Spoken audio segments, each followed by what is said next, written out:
The views and opinions expressed are those of the panelists and do not reflect in any way those of the podcast partners, sponsors, or affiliates. Enjoy. ThaBoxingvoice.com. What broke him down? Was it just the body punches? When I was hitting him with body punches, and I heard him, actually he was crying in there.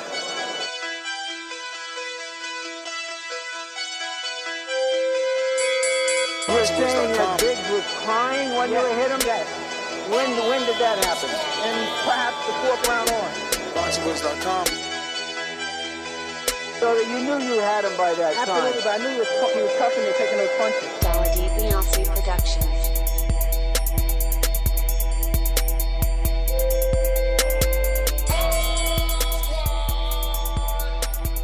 Making women gestures like, Let's go, champ. Welcome back, ladies and gentlemen, to another edition of the Boxing Voice Radio. I am your host, Nesta Gibbs, live from Los Angeles with Maddie B. Fucking Good. We're in the building, just back from Fury Wilder press conference, pandemonium. So we're here to give you our immediate reactions. Matt, what's up? I know the people weren't ready for this. They heard your voice, but now seeing you, damn, we should have practiced this, right? This is not working. No. Okay. There we go. Yeah, get in position. Yeah. Pause. Your turn to talk. Pause. Yes, hipsters here. Haters beware. Matty be good in the booth. Obviously, it's good to see you, Ness, in my hometown. I gave you the G pass and the hood pass, so you're good. You're safe. Yeah. No 6-9 situation. He brought no weed, ladies and gentlemen. Dude came empty-handed. Is all I'm saying. Shout out to Fern Gully, keeping it real. Came through with the What bullies. the fuck was that? Oh shit! Whoa. Oh shit! Did motherfucking Mike come out of nowhere? Or is that Enrique? No, that's definitely. That was Mr. Cash. Oh, they both did. Okay, this is what I'm Cash talking. Weezy. All right, so let's get into proper introductions then, because it's only you and I. Oh shit! It's even the fucking Ron. fighter IQ, Ron. Everybody's Everybody's slow down here, there, man. Everyone's getting all hyped. It's I okay. know. I'm here. It's the second show. It shouldn't be a surprise. Yo, Matt didn't bring you no weed. What the fuck? Yo, I know. I mean, I know. Believe me. I brought weed he's not gonna have. Like you know how he is. He doesn't smoke like concentrates. So. All right, so we are trying something. shit. We are trying something crazy new. So I'm gonna do some things first. I'm gonna say, Dominic, what's up? What's up? You hear me? What's good? Listen. Yeah, I hear you. Hold on one second. You're on speaker. Hold on one I second. should have went he to can JD. hear us. He can hear us. He's good. No, I know he can hear us, but now the question is, What's it? can you hear Ron? Ron, you want to say something like hello? Yo, what up? Saying you're happy to be here? Happy birthday. Yeah. I keep Merry on switching to Christmas. Bluetooth. Oh my But God. that was crazy, man. Like, Oh my God, Dominic is absolutely zero help to the Zero test. help. Thank you, Dominic. We're gonna go ahead and Thank you. introduce Ron and the rest of the guys, and hope that This our is a good old great fashioned. show. This is already a great show. This Hall of Fame show. I can feel it. Yeah, I mean they always listen. Rough starts are always good starts. I'm telling you. But anyway, do I start with Legendary Baby again? People want their subjective preferences to be the objective reality. Where did the kids ever get to read and to hear and to see about the greatness of these people, these fighters? It's like the Yankees, for example, in baseball, very good at trading on their past. The Celtics do it in basketball very well. And that's something boxing, because boxing has the richest history of all. That's something we should really be trading on, I think. ThaBoxingvoice.com. Yo. This is mix-ups of the intros, man. It threw me off for a second. But welcome, man. We're ready to talk about that Deontay Wilder. Woo! Tyson Fury. So excited. Man, it has I you. don't know, It let's has you start, like man. that, Just huh? Get right into it. Has you so excited? Okay. So excited. I know. That So press A conference lot of was emphasis fire, on man. that so, by the way. There was. Yeah. So where did you watch it, Ron? Well, I had to watch it on my mobile device, of course, but I watched it on the Showtime YouTube. And okay, and you were on the go and on the office.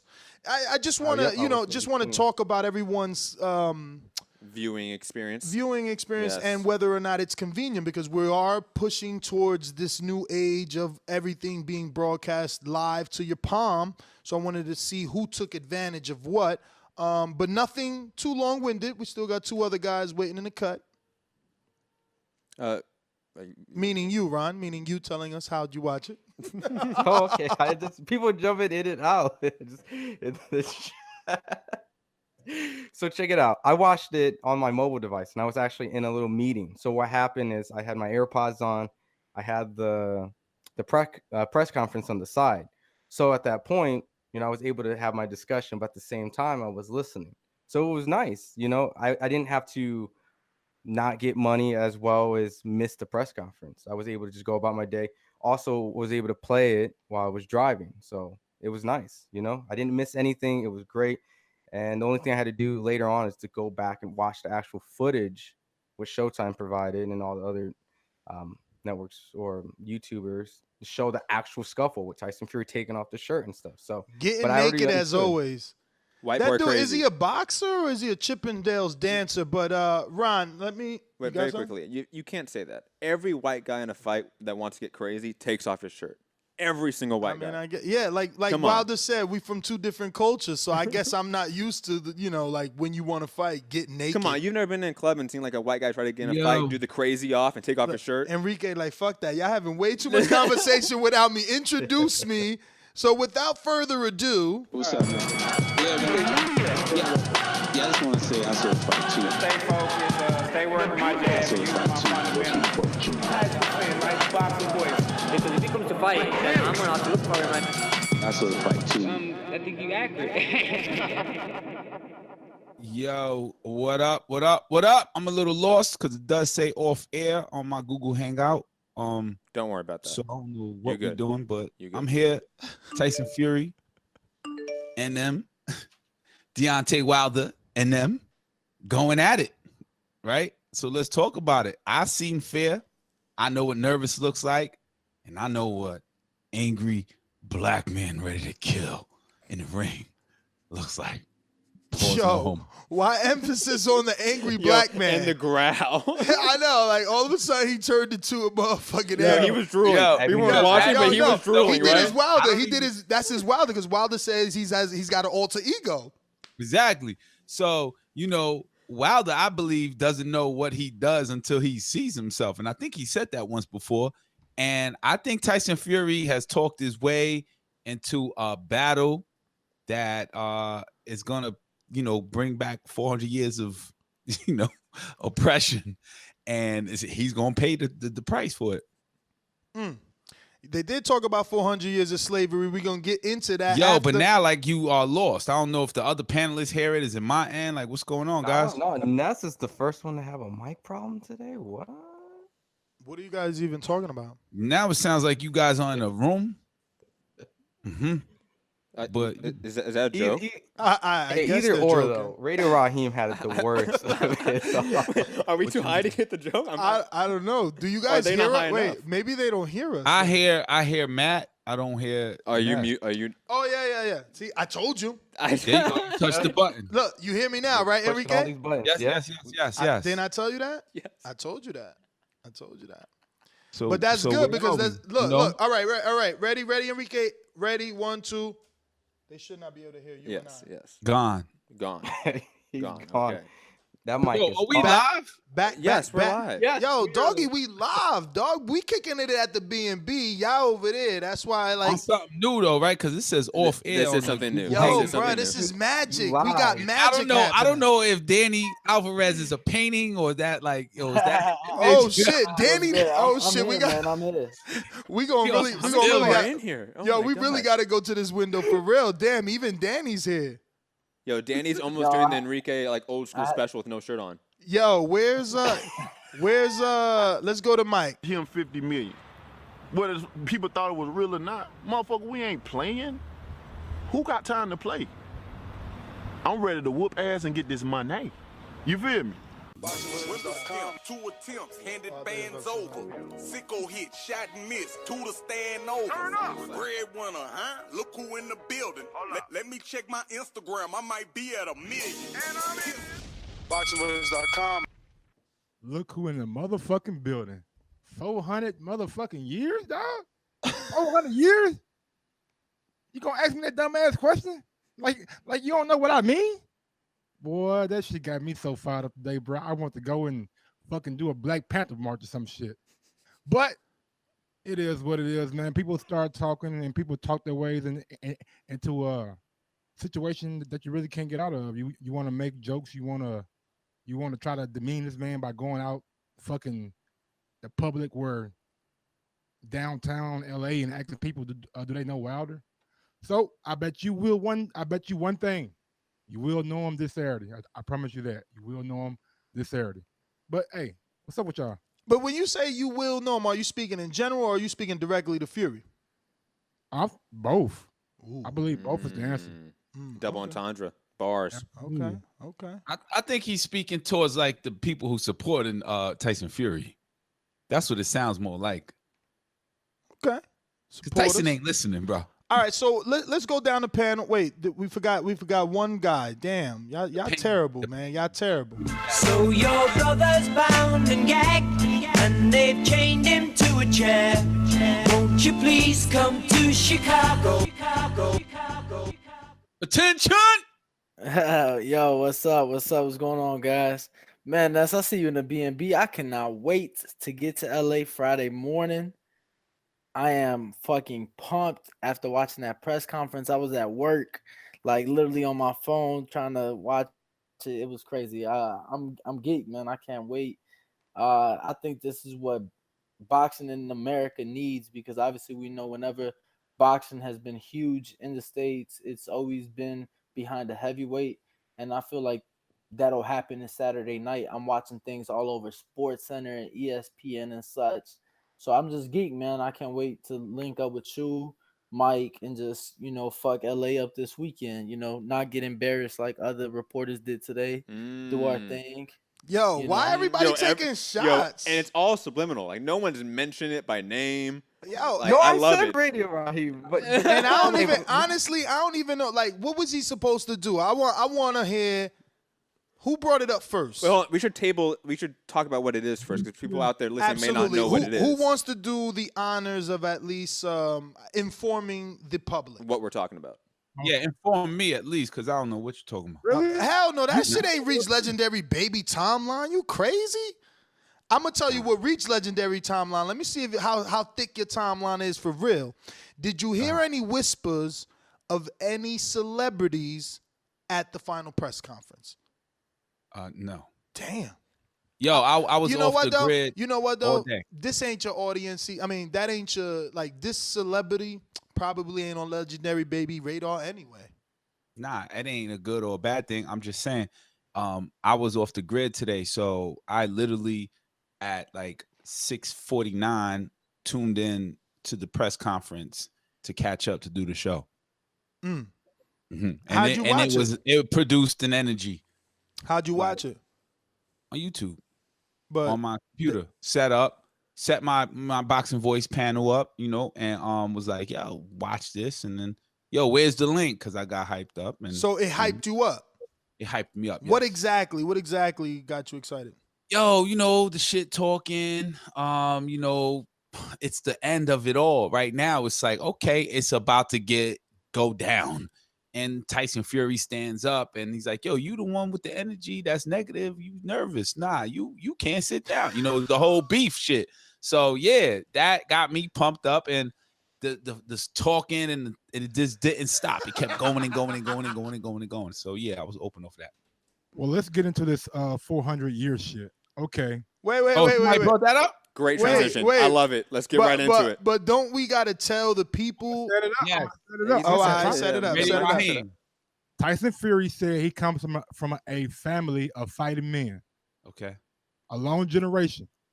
Europe. Deontay Wilder come back and said, my ancestors have been fighting 400 years. 400 motherfucking years. And you know what I mean. Exactly. Then Radio Raheem asked him in like a media scrum, what did you mean by your 400-year comment? Such a dumb question. Such a really Kanye West? Huh? That was like a Kanye West kind of perspective? I believe Radio Raheem wanted him to elaborate, but I think Wilder took it the wrong way, or No, took no, it, or the took way- it like he took offense to. I think he took offense to Radio Raheem trying to get him to reiterate what he meant when Wilder's looking at Radio Raheem like, "What you mean? You are a black man. You know exactly what I meant." He got upset. He got upset. I mean, Radio Raheem could have posed the question in a better manner. So what happened? What happened? What was Deontay's Well, no. It's not. Radio Raheem knew exactly what he was doing. He wanted him to bring. He wanted Deontay to bring the race up, to bring the slavery. Like Radio Raheem knew exactly what the fuck he was talking about. He knew exactly what he was doing. But he could have posed the question in a better manner. First of all, I think Radio Raheem went to like Yale or some college university.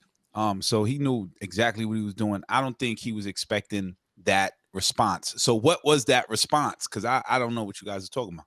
So what was Deontay's response? That's the meat. That's the potato. 1 second, and I'll put it in the pre-pro chat for you. Okay, it's on like a 2-minute clip. Oh, you're not gonna talk about damn, it? 2 minutes? That shit long. I was Oh, there live. Check it out. It didn't feel like that. No, it's like 45 seconds. Enrique can watch it for himself, not us. Okay, just post it. But I thought this was a talk show about fights and information. While we're talking, watch the clip because we already seen it, not you. But the thing is, look, Radio Raheem could have just, which I thought he just asked a question because there's so many people out there with so many different narratives. This was an opportunity that he can clarify more in depth. And like Ness said, I think he might have took it another way because Radio Raheem has a platform. Well, here you go. Can you elaborate more? Because if that wasn't posed as a question, narratives could have went all over the place. But what happened, it seemed like it went the other way, and Wilder went after him to a degree. And then now he responded pretty funny at the end. He said, Radio Raheem, we know what he's talking about. He didn't, he took it very professional. He took the bashing, but at the same time, I think that was his opportunity to let Deontay explain more. I don't ever. And quickly, just to answer Enrique. I don't know what happened. Let me answer Enrique. Right now, I'm like, yo, what are they talking about? All right, let Matt tell you. Had a question. I want to know what the response was, bro. Let me answer that, Enrique. I know, but forget about the chat. The listeners aren't in the chat. That's right. That's right. I've already seen it, bro. Everybody's seen it besides you, Enrique. No. Hold on, guys. Enrique First of makes a all, great point. Enrique, I second that, Daniel. Enrique's making an excellent point. We can't assume everyone's seen it. Our job is to inform. And thirdly, Matt has been trying to do that, but you guys are talking over him. So Wilder responded when obviously Raheem asked him to elaborate on it, and Wilder exploded and yelled, "You know what the fuck I mean. I don't need to keep going. You know what the fuck I mean." And that he basically just reiterated that going on for about 30, 45 seconds before he finally just left the media scrum. And some security pushed down cameras. It became, a situation. That was funny. The security guard dropped somebody's camera. It felt like that baby boy scene with Snoop get up and he kicked the little boy foot. He's like, I don't give a fuck about your foot. That's what it felt like. It kind of felt like that. He was like, yo, excuse me, boom, and he smacked the camera. Everybody was like, oh shit, and my man just all on the floor trying to pick up the pieces and shit. And this was Wilder right after the sort of fracas with Tyson Fury, so he's amped. So imagine that energy of Wilder going at Radio Raheem, yelling in his face. First question. Yeah, off the first and question. That was the first question. That's what it looked like. Yes. Yeah. So now we got a perspective, right? So after all the face-off and everything, the 400 years and the European Ireland, or where's he from? Basfets, whatever it's called. What? Belfast, bro. What are you talking about? Oh, he's from Manchester. Where did you go see the fight, Ness? Ireland. The fight was in Belfast, yes, but Belfast. That's where I thought he was originally from. He's not originally from there. He's from Manchester. The fight was in Belfast, though. He's still European, right? So, yeah. So he's making up. He's like, yo, I'm black. American from Alabama. You're European. The conquistadors came over. We're gonna turn it into that. There's about to be a racial beatdown Saturday night. And the first question being, Yo, what do you mean about the 400? It wasn't the first question though. That's the see. Look, he got off there. There was a whole bunch of people asking questions. Okay, now one of the questions that was later on, it didn't like he just grabbed the mic. Like, hey, Radio Raheem, check it out. Hey, what do you mean by 400 years? Right after that, they had a whole little media section. In that media section, they asked a whole bunch of questions.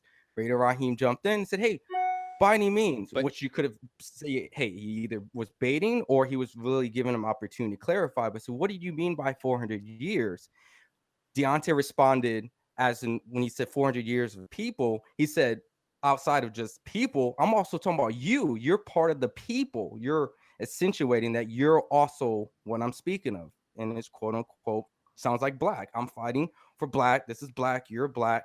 And that's how it was perceived. He was loud. That makes 100% sense. I just oh yeah, that's pretty much. And then they stormed off. That was the last question of the whole situation.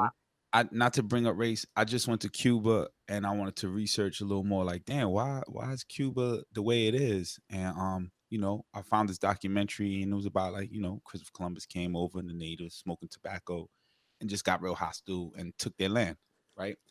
So it led into the slaves that were then transported to America and the Europeans that were in control and all this other stuff and Haiti and Haiti overcoming the suppressor. And then, I'm like, damn, it just looks like the conquistador versus the most strongest Zulu African God leader tribe. Yo, this has been history class with Enrique. God, he said God leader. Yo, Deontay really gonna like that one. Nah, but it's true. You know what I'm saying? So the Zulus were the warriors, and then there's another one the Pi that were the mental guys, the Al Haymans. They play chess. They play chess with the conquistadors. Yo, I beat you in chess. But then the Zulus were the fighters. I beat your ass. You come over here. You're gonna have a blood battlefield festivity, and that's what's gonna happen Saturday night. And I'm glad I missed that whole 400-year thing, but I felt it, and yo, I think at the end of the day, you can't say that Deontay's faking it. You don't listen to the same music that you did 10 years ago. You might feel it. You don't like the same girls. You're not friends with the same people. You evolve, and Deontay's evolved, and he is going to, he's going to prevail on Saturday night. I just feel it. I hear it in his voice and his body movement. Yeah, but let me play devil's advocate though. Let me play devil's advocate because what about the fact that he could just be Tyson could have already won mentally. He's already gotten in Wilder's head. He's already making him act out of character. Specifically, I interviewed Mark Breland today. The interview will be out later, obviously on youtube.com/ThaBoxingVoice. And he said, this is not how I want Wilder to act. I want him to be calm. That's what Fury wants. Fury wants to get in his head. He wants him to be more wild because when Wilder is thinking irrationally, that's when he fights like that. And I'm using the fucking, body language that Mark Breland's giving me while I'm interviewing him. So, they don't want him to feed into the bullshit. They want him to do what he needs to do. So again, maybe all this is him feeding into the bullshit, not following the game plan. Just to add to that, we can go back maybe, a week or two ago with Usyk Bellew. Bellew was all hyped, all dancing around, all nervous energy. He tired out by, round 5 or 6?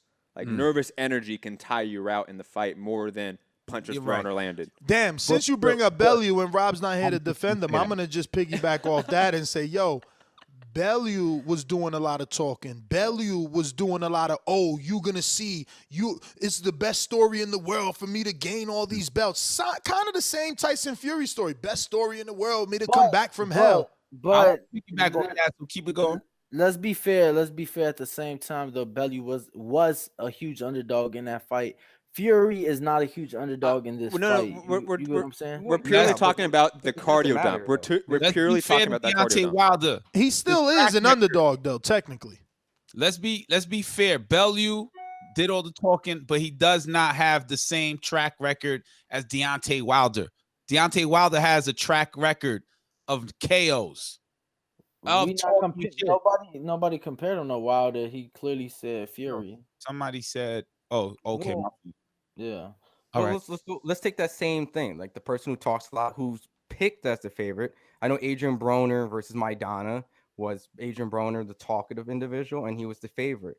Globally, there's been mega upsets with the person who talks more. I know this is boxing, but UFC had Ronda Rousey as big clout. There we go, Ron. There we go. Talk that shit, Ron. Hey, but Holly Holm, was an individual to upset the odds. She was very calm and composed.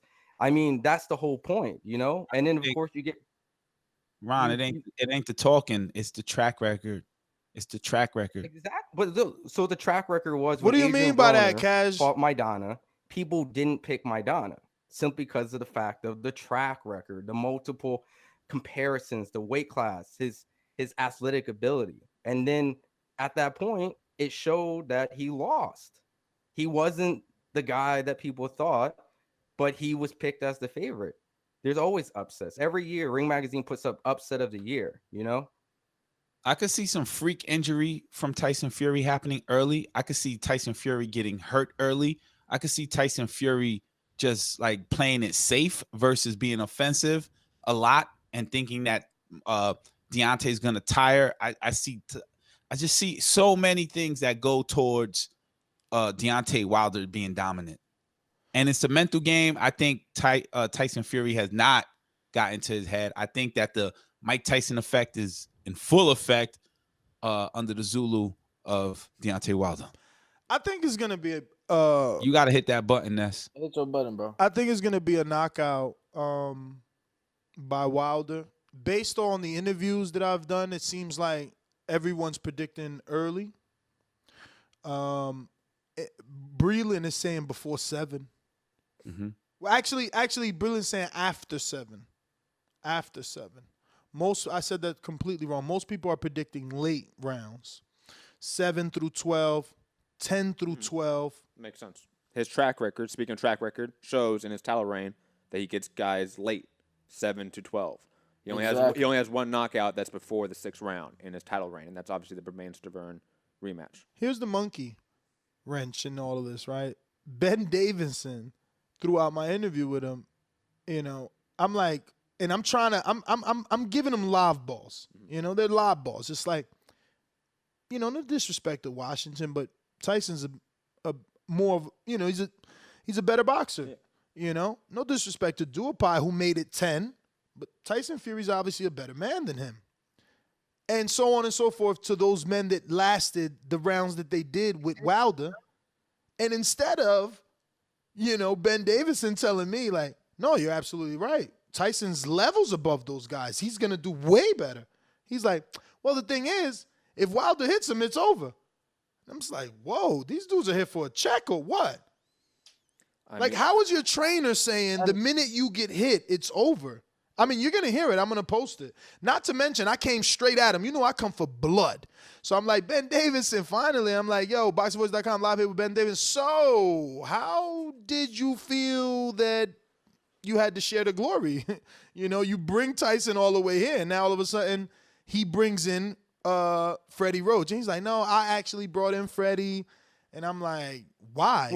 Well, don't give too much, Ness. Let people obviously check out the interview.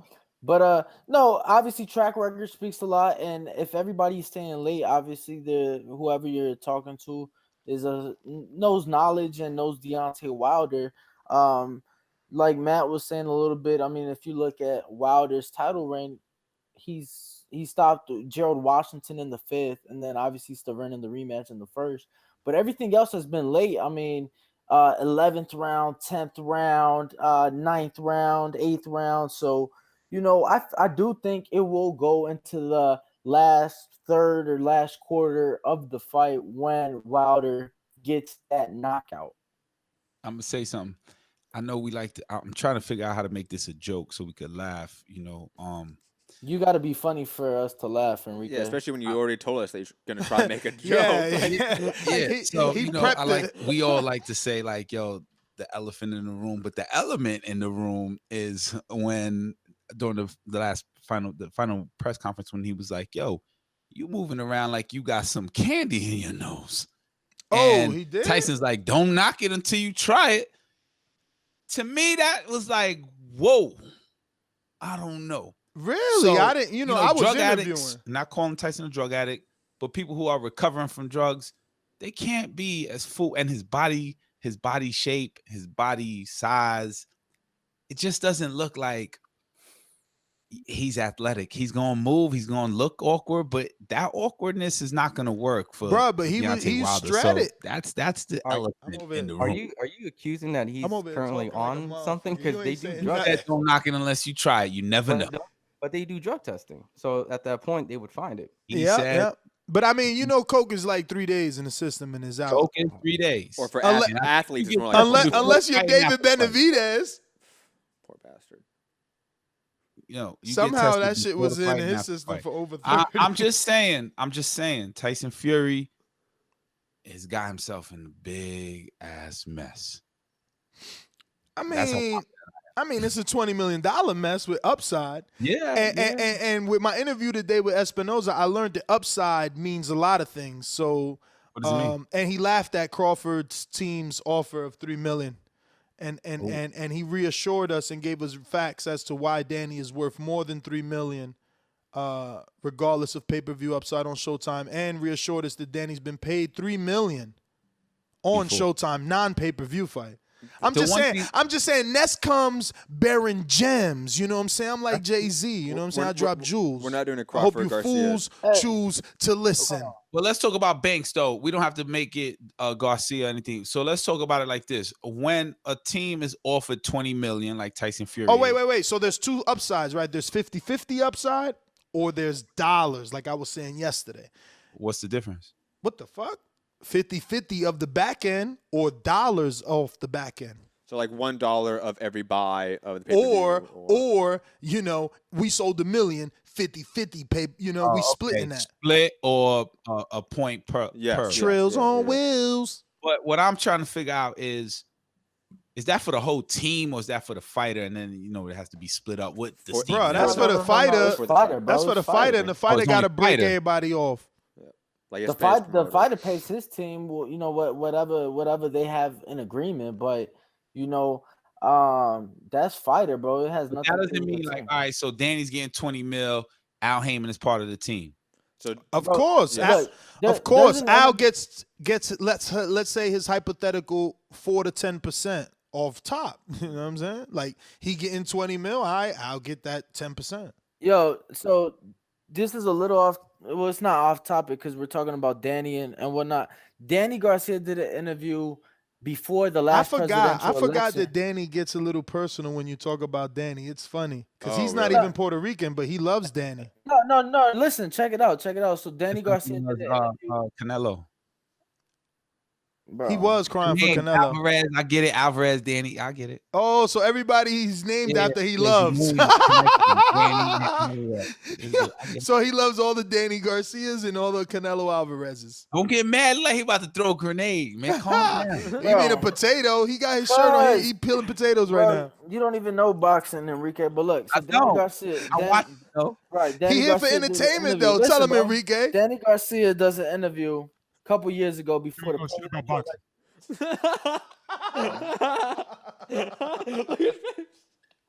Let Danny talk. Damn. I wish I was coming to LA so I could smack the shit out y'all. But look, yo, you always smacking somebody. My brother, you already tackled me, homie. I know you knocked poor Mike out his chair. What the fuck? Damn. Delete it. I thought you was coming to LA. I'm coming to LA. You not though. I'll be there Friday. I hear you, bro. Look, so Danny Garcia does an interview a couple years ago. It's before the presidential election.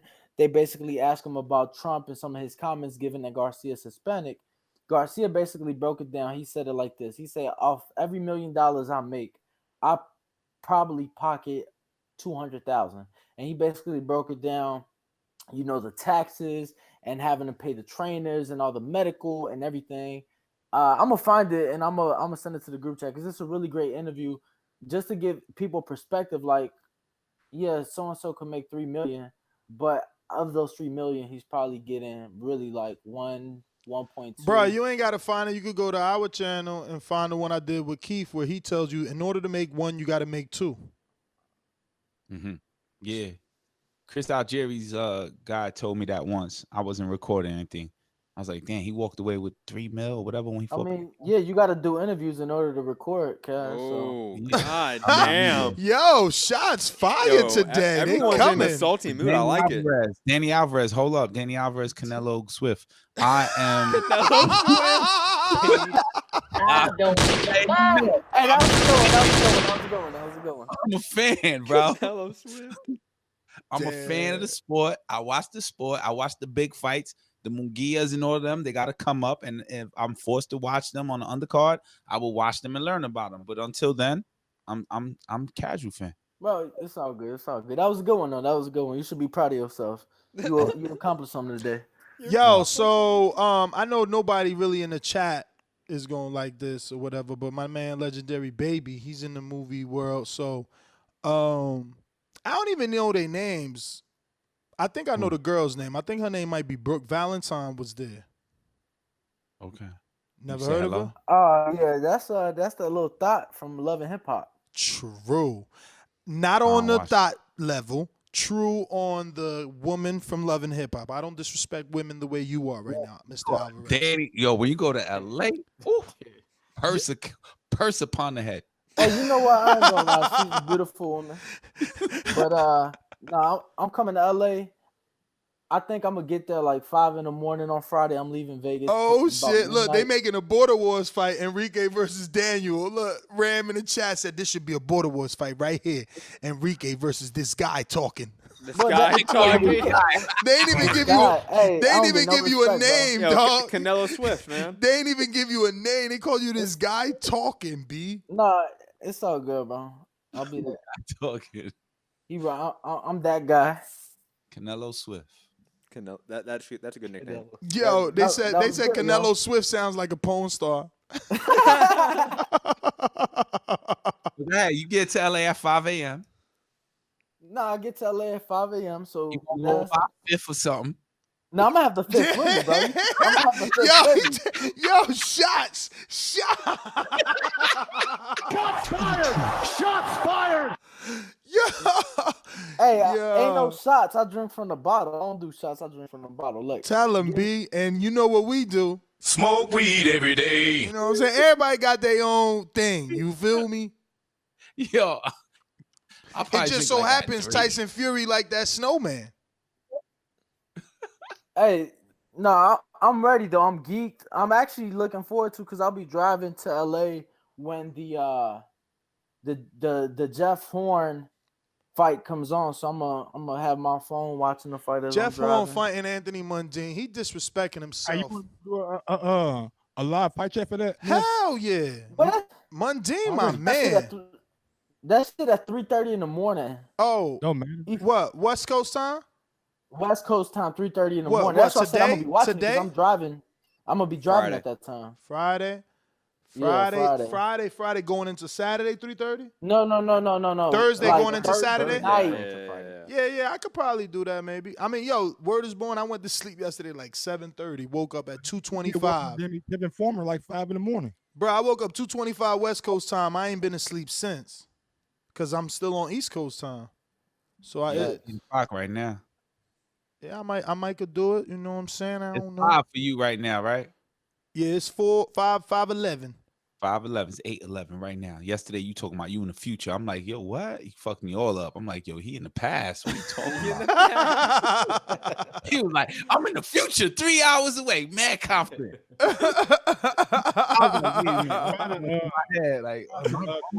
Yo, did anybody see Marcellus Wilder? Wow. Don't touch my motherfucking brother. Yo, get your hands off my brother. Yo, word is born.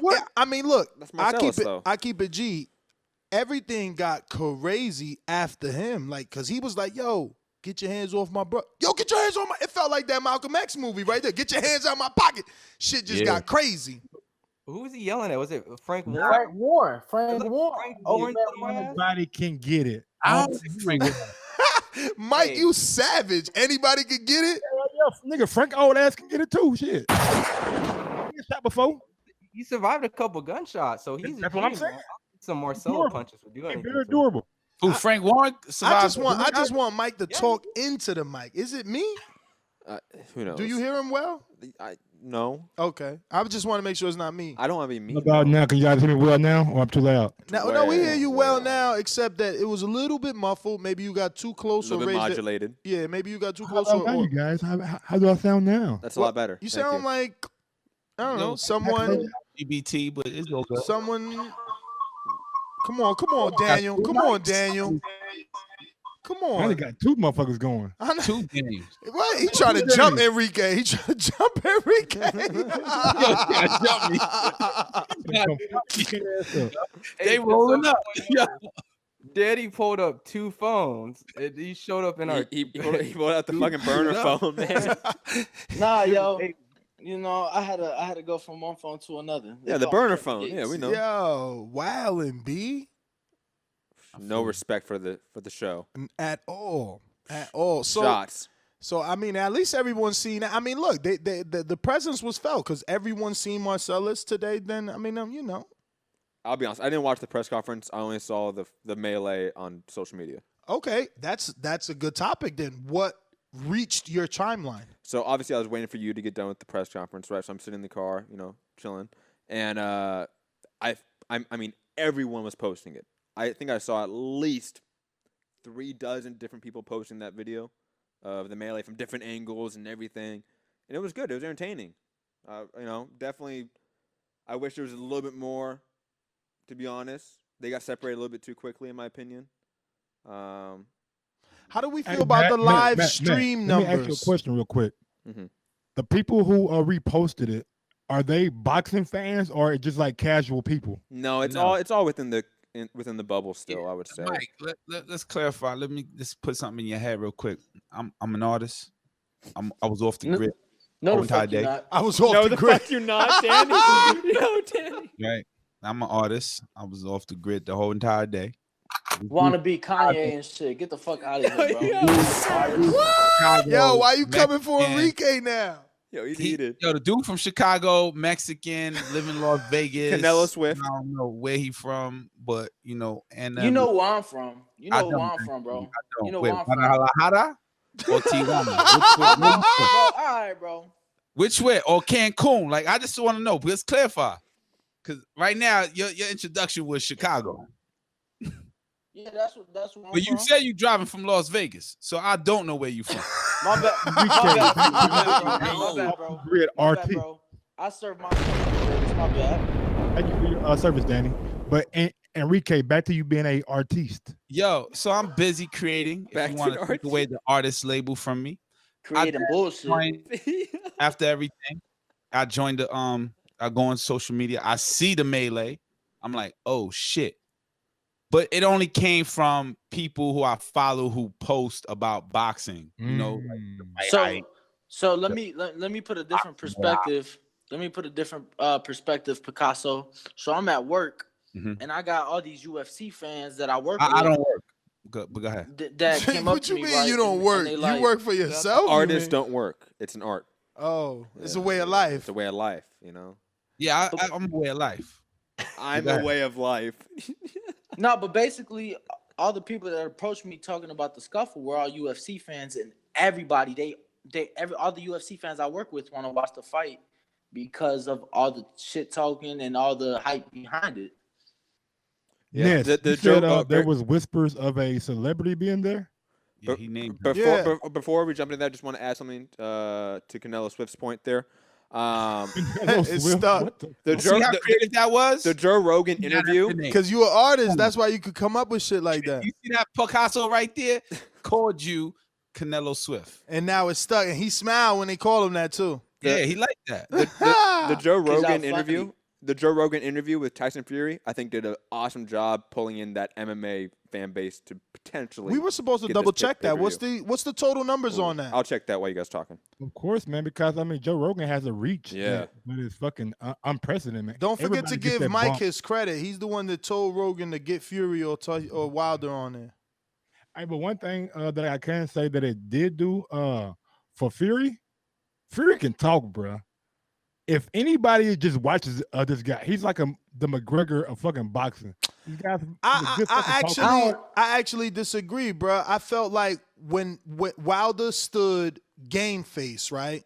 He was trying to show you this is Bronze Bomber. He is here, right? So Wilder stood game face.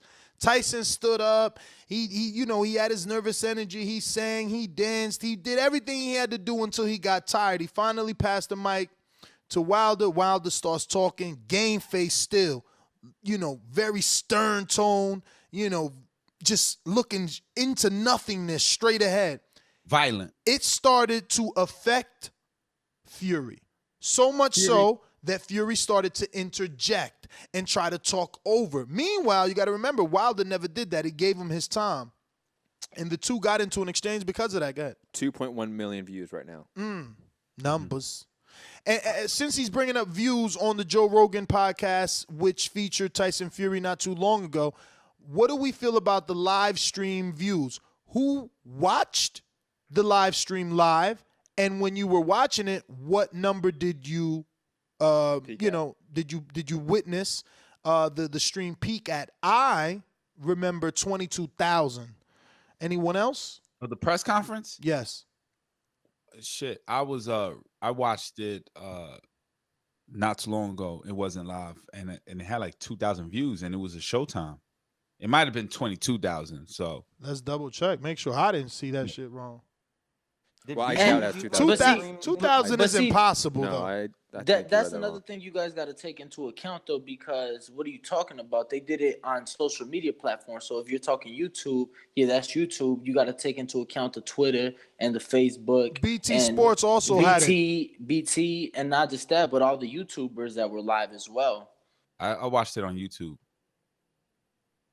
But did they have a BT one? Did they don't go live? So I was right, and whoever said 2,000 was wrong, because Javier just texted and said that it has 175,000 views right now, which is excellent. I got it pegged at press conference, fight week, 129 on mine. But 3 days ago, they got 373,000 on the All Access episode. And today, they've been releasing multiple live streams today. Let me see if I saw the Showtime one. I'm looking it up. And that's actually great numbers because they only have about 600,000 subs. People were saying the BT stream was either not up or it crashed. So I don't know. It crashed? That sucks. One person said it crashed and someone said it wasn't up. So the press conference is at 129,000. That's what I got it at. But you know what I saw? When you see like the live chat and then they got the views watching live, I think I was watching that. And at that point, it was at 2,000 something or 22,000. And that's what I'm saying. When I watched it, it was at 22,000 live. And, so I might have been 22,000. But I'll say this. Just as a barometer, and Matt, you remember we was following the Mayweather-McGregor. Yeah. Those were doing 1 million in a day. I mean, that was a 4 million pay-per-view buy rate. I mean, we're not. Yeah, but we didn't know it was going to do 4 million. We knew it was going to do huge numbers. No, we knew it was going to do huge, but we didn't know it was going to do 4. I think it was on track for well over 1 million pay-per-view buys. I think that was kind of assumed. This one's not on that track, I would say. This one's probably closer to the track of a 200,000 to 300,000 pay-per-view buy rate from what I've seen, just from what I know of other pay-per-views in the industry. And that's still a respectable number. Like, if they still hit 300,000, that's still a success, in my opinion. Absolutely. I mean, amongst industry people, they say 3. Casuals won't think it's a success. No. But the industry will. Eddie Hearn might spin it, so it won't be, but that's fine because I think they. But they I will think know. everyone's safe number is about that 400 to 500. If they hit 400, they should be popping champagne bottles. And then you got to think about it. You're talking 400 at a $75. You get what I'm saying? Pay-per-view, like UFC pay-per-views aren't even that much. Or to put it in perspective, Floyd Mayweather's first pay-per-view against Arturo Gatti, right? 350,000 pay-per-view buys. That was over a decade ago. The question that is, was $60, back in the day. The question is, will they release it? Because, I mean, Golden Boy said 1.3, and there was rumors of 2. We never knew. We just took the 1. I think, because the whole thing with the 1.3, I think it was 1.3 on HBO, but then same thing with the Conor and Mayweather. It was pay-per-view on multiple platforms. It wasn't just Showtime pay-per-view. for that one. So that's another thing. Same thing with the Canelo. It was 1.3 on HBO, but Oscar was saying when you threw in like the online and all this other shit, it was 2 million. No, I So think that's accurate. I think they take all of that, and that's how they get those numbers. well, no, what I'm saying, Oscar tried to spin it as well. It was 1.3 on HBO, but when you threw in the online, it was more. Is what I'm saying for that specific instance. Well, very quickly, just to add some factual stuff to this. For example, the UFC, when they have pay-per-view and they do it directly through their online, UFC.tv, and obviously through DirecTV, Dish, whatever, right? Their providers, their distributors. Those are completely separate metrics for them because they get 100% of the revenue from their UFC.tv pay-per-views compared to DirecTV. They only get 70% of the revenue off of those pay-per-views off the rip. So for boxing, for example, I would assume it's something maybe similar to that where if Showtime can directly, let's say Showtime.com or whatever, you can buy the pay-per-view, they might get all that revenue. But on their distributors for every other provider, TV provider, they're not getting that off the rip. And also, international pay-per-views don't get counted in for that number. I understand what Danny's alluding to because Dana White came out for that Mayweather-McGregor pay-per-view and said it was 6 million pay-per-view buy rate. And he said he was including UK pay-per-views and all this stuff. You can't do that here. It's usually that one metric, which is through the distributors, through DirecTV, through Dish, through all the providers, Xfinity, whoever it is. That's usually the metric they count. The other thing to take into consideration, one moment, Ron. The only other thing to take into consideration is obviously this is a U.S. pay-per-view, but it's also BT UK, and they're selling pay-per-view in Canada, from what I heard. So most likely the number we first hear from whether it's Dan Rayfield, Kevin Iole, will be the U.S. It would be number. U.S. only, and that's really the metric we should look at. That matters? Because it's what we will compare it to for other pay-per-views in history. We don't talk about Canadian pay-per-view buy rates. We don't. Well, and also I feel like the reason behind that is because when you throw in the UK and the Canadian or wherever else, it's different. It's different revenue. Different exactly different at different prices. Yes. So my question is then if it potentially, because they may have that option when they use the Showtime app, why don't they promote that more, use that more if they can benefit more from it? Because you're always naturally going to get less pay-per-views through that. Look at Top Rank when they did Manny Pacquiao and Jesse Vargas. That was exclusively through TopRank.com, remember? And there's a reason why that buy rate was so low. Well, I think this is a little different because that was a promotion company. Showtime has done fights on their app before, but this is the first time they've ever distributed a pay-per-view, from my knowledge, distributed a pay-per-view on the Showtime website or the app. No, I could be wrong, though. Well, Canelo's been doing website. He's been doing ringtv.com and goldenboy.com in conjunction with HBO. So real quick, just going back what Matt was saying, I can't remember, did they do any else for the distribution for Jesse Vargas and Manny Pacquiao? Because if that's not the case, then what did they report their number from? Was that from their? It was only Top Rank. It was specifically Top Rank. I remember Stephen A. was one of the commentators. Yeah. So the thing is, they reported their pay-per-view buy rate. But if that's the case, then how do we know these numbers are really what they are if they don't use a distribution company? Exactly. Well, I believe most numbers they report in the U.S., it's not really them reporting it at first. It's a reporter, a journalist that has sources in the industry that knows distributors that have those contacts in there, like a Dave Meltzer, these guys that have those contacts. The issue I have with that, Matt, is that, for instance, I'm in the press conference. I'm watching which reporters with VC recorders are talking to which guys. Like, Al Heyman's VP was there. I tried to get 2 minutes, but, he was very agitated with things not flowing the way they should after the pandemonium. But I seen Coppinger talking to Espinoza. I seen Steve Kim talking to Espinoza. So these stories that come out, and it's like sources, they're talking to these people. They're just keeping them out of the story. Well, of course, because, I don't think it's Steven Espinoza telling reporter X, the news. It's somebody else farther down the line maybe, or in conjunction with him. But not me. I think they're leaking it themselves, bro. Well, even that's the case. They, of course, won't do that and say, this is going to be on the record. They're going to go to their reporter that they trust, their journalist that they trust, and say, hey, here's the number I want you to report. Or not, they're not going to say it like that, but that's what it is. No, I think that's exactly what they say because that's why usually the first number that gets reported is always higher, by the way. And it's always the one that we stick with. It's the same thing that I said the team, Bob Arum did. They got in front of the story by saying, look, we sent them an offer. It's no different here. It's like, look, we did 1.3. Now everybody has to race to debunk the first number, which, again, usually just ends up sticking. Well, it's like the Canelo Amir Khan pay-per-view that we always argue about because you say 4, I say 6, and the secondary reporting says 480,000. The first reporting is usually higher, and that was around 600 something, I believe. And that's kind of what the happens. Canelo Alvarez Triple G. The first fight was first reported at 2 million pay-per-view buy and it rates. came down to 1.3. Yep, and that's 700,000 less pay-per-views. That's a significant margin. Very like you mentioned earlier, too, Matt, the Conor McGregor and Mayweather was another thing. They tried to say this broke all pay-per-view records of all time. Yeah, and then it did like 4.1, which is still the second biggest pay-per-view of all time, but it didn't do 6 million on top of it. That's just not how it happens.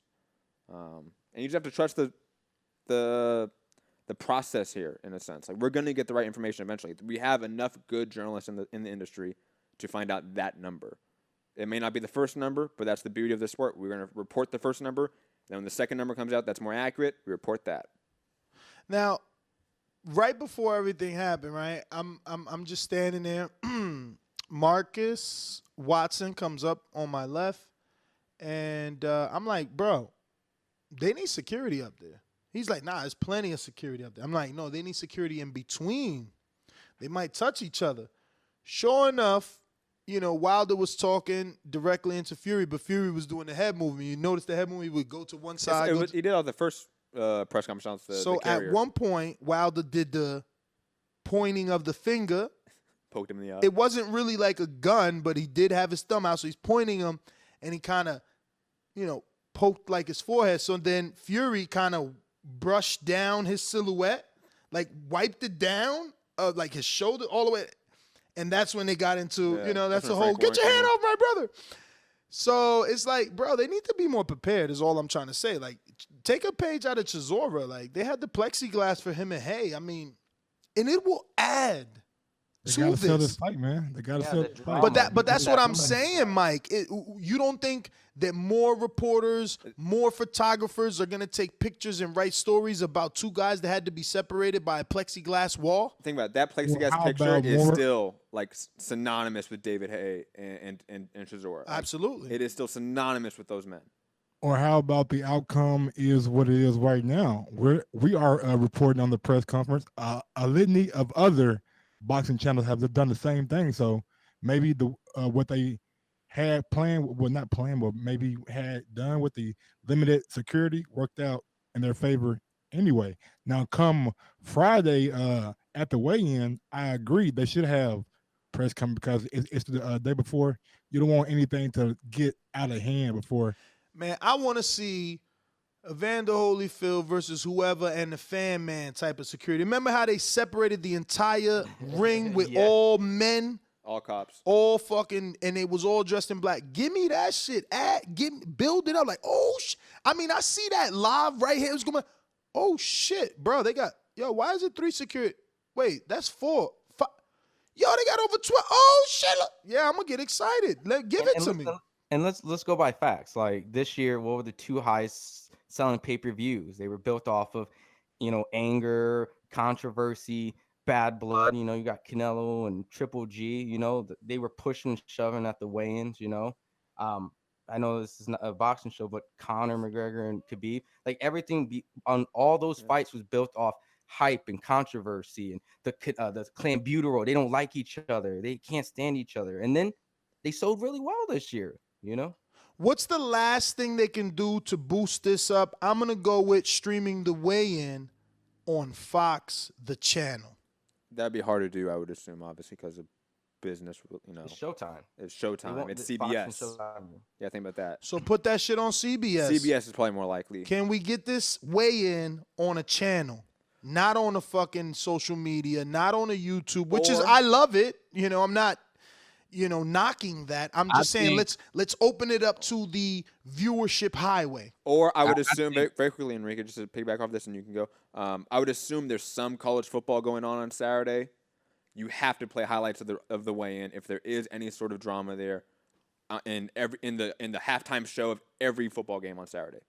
You have to. I think that the final press conference should air on the morning news tomorrow. That'd be a good one. That would be good. Yeah, especially local news. But you see, that's why you needed. That's why you needed more violence. That's why you needed more violence. Maybe if in that pandemonium. Yo, you got to press that button, bro. Fuck.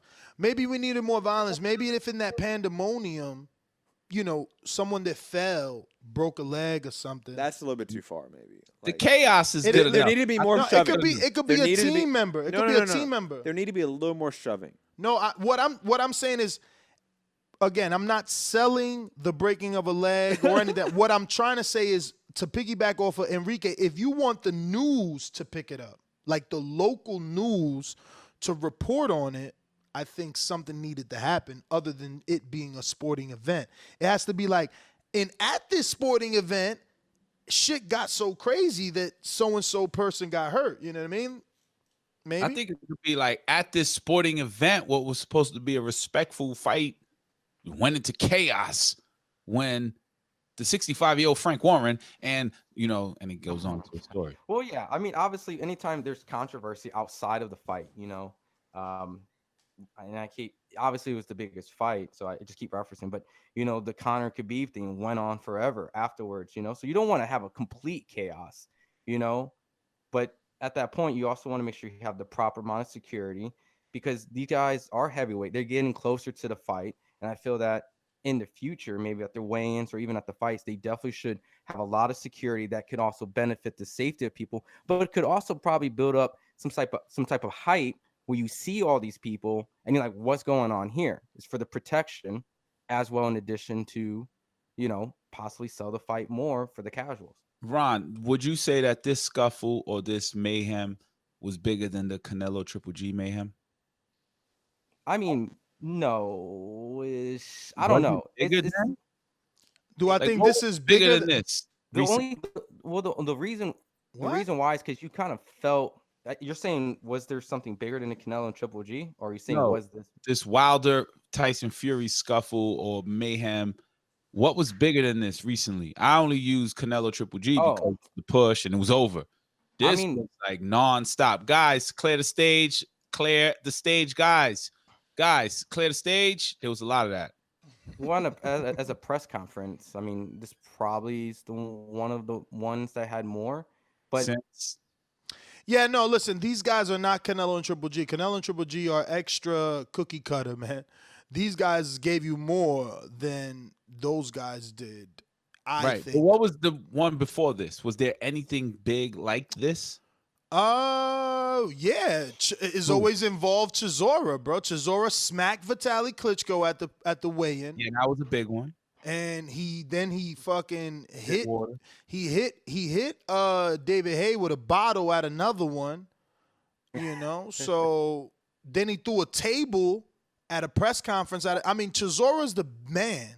He's the fucking man. Usually they stop it. Like that's what like Ness was saying. Like usually there's someone there. They kind of prevent it. They kind of see it and they kind of move.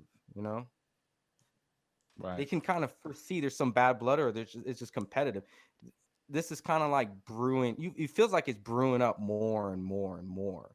And that's when you start like wondering, is the weigh-in going to be problematic? No. Now? I think at this point, there's major problems, right? Like for Fury, even though he's still playing the role of the entertainer, I think that he's very much taking it seriously now because of the interview with Kugan Cassius that he did and just how he spoke of Wilder's mindset and the fact that Wilder, came out publicly in an interview and said he wants to put him in a body bag.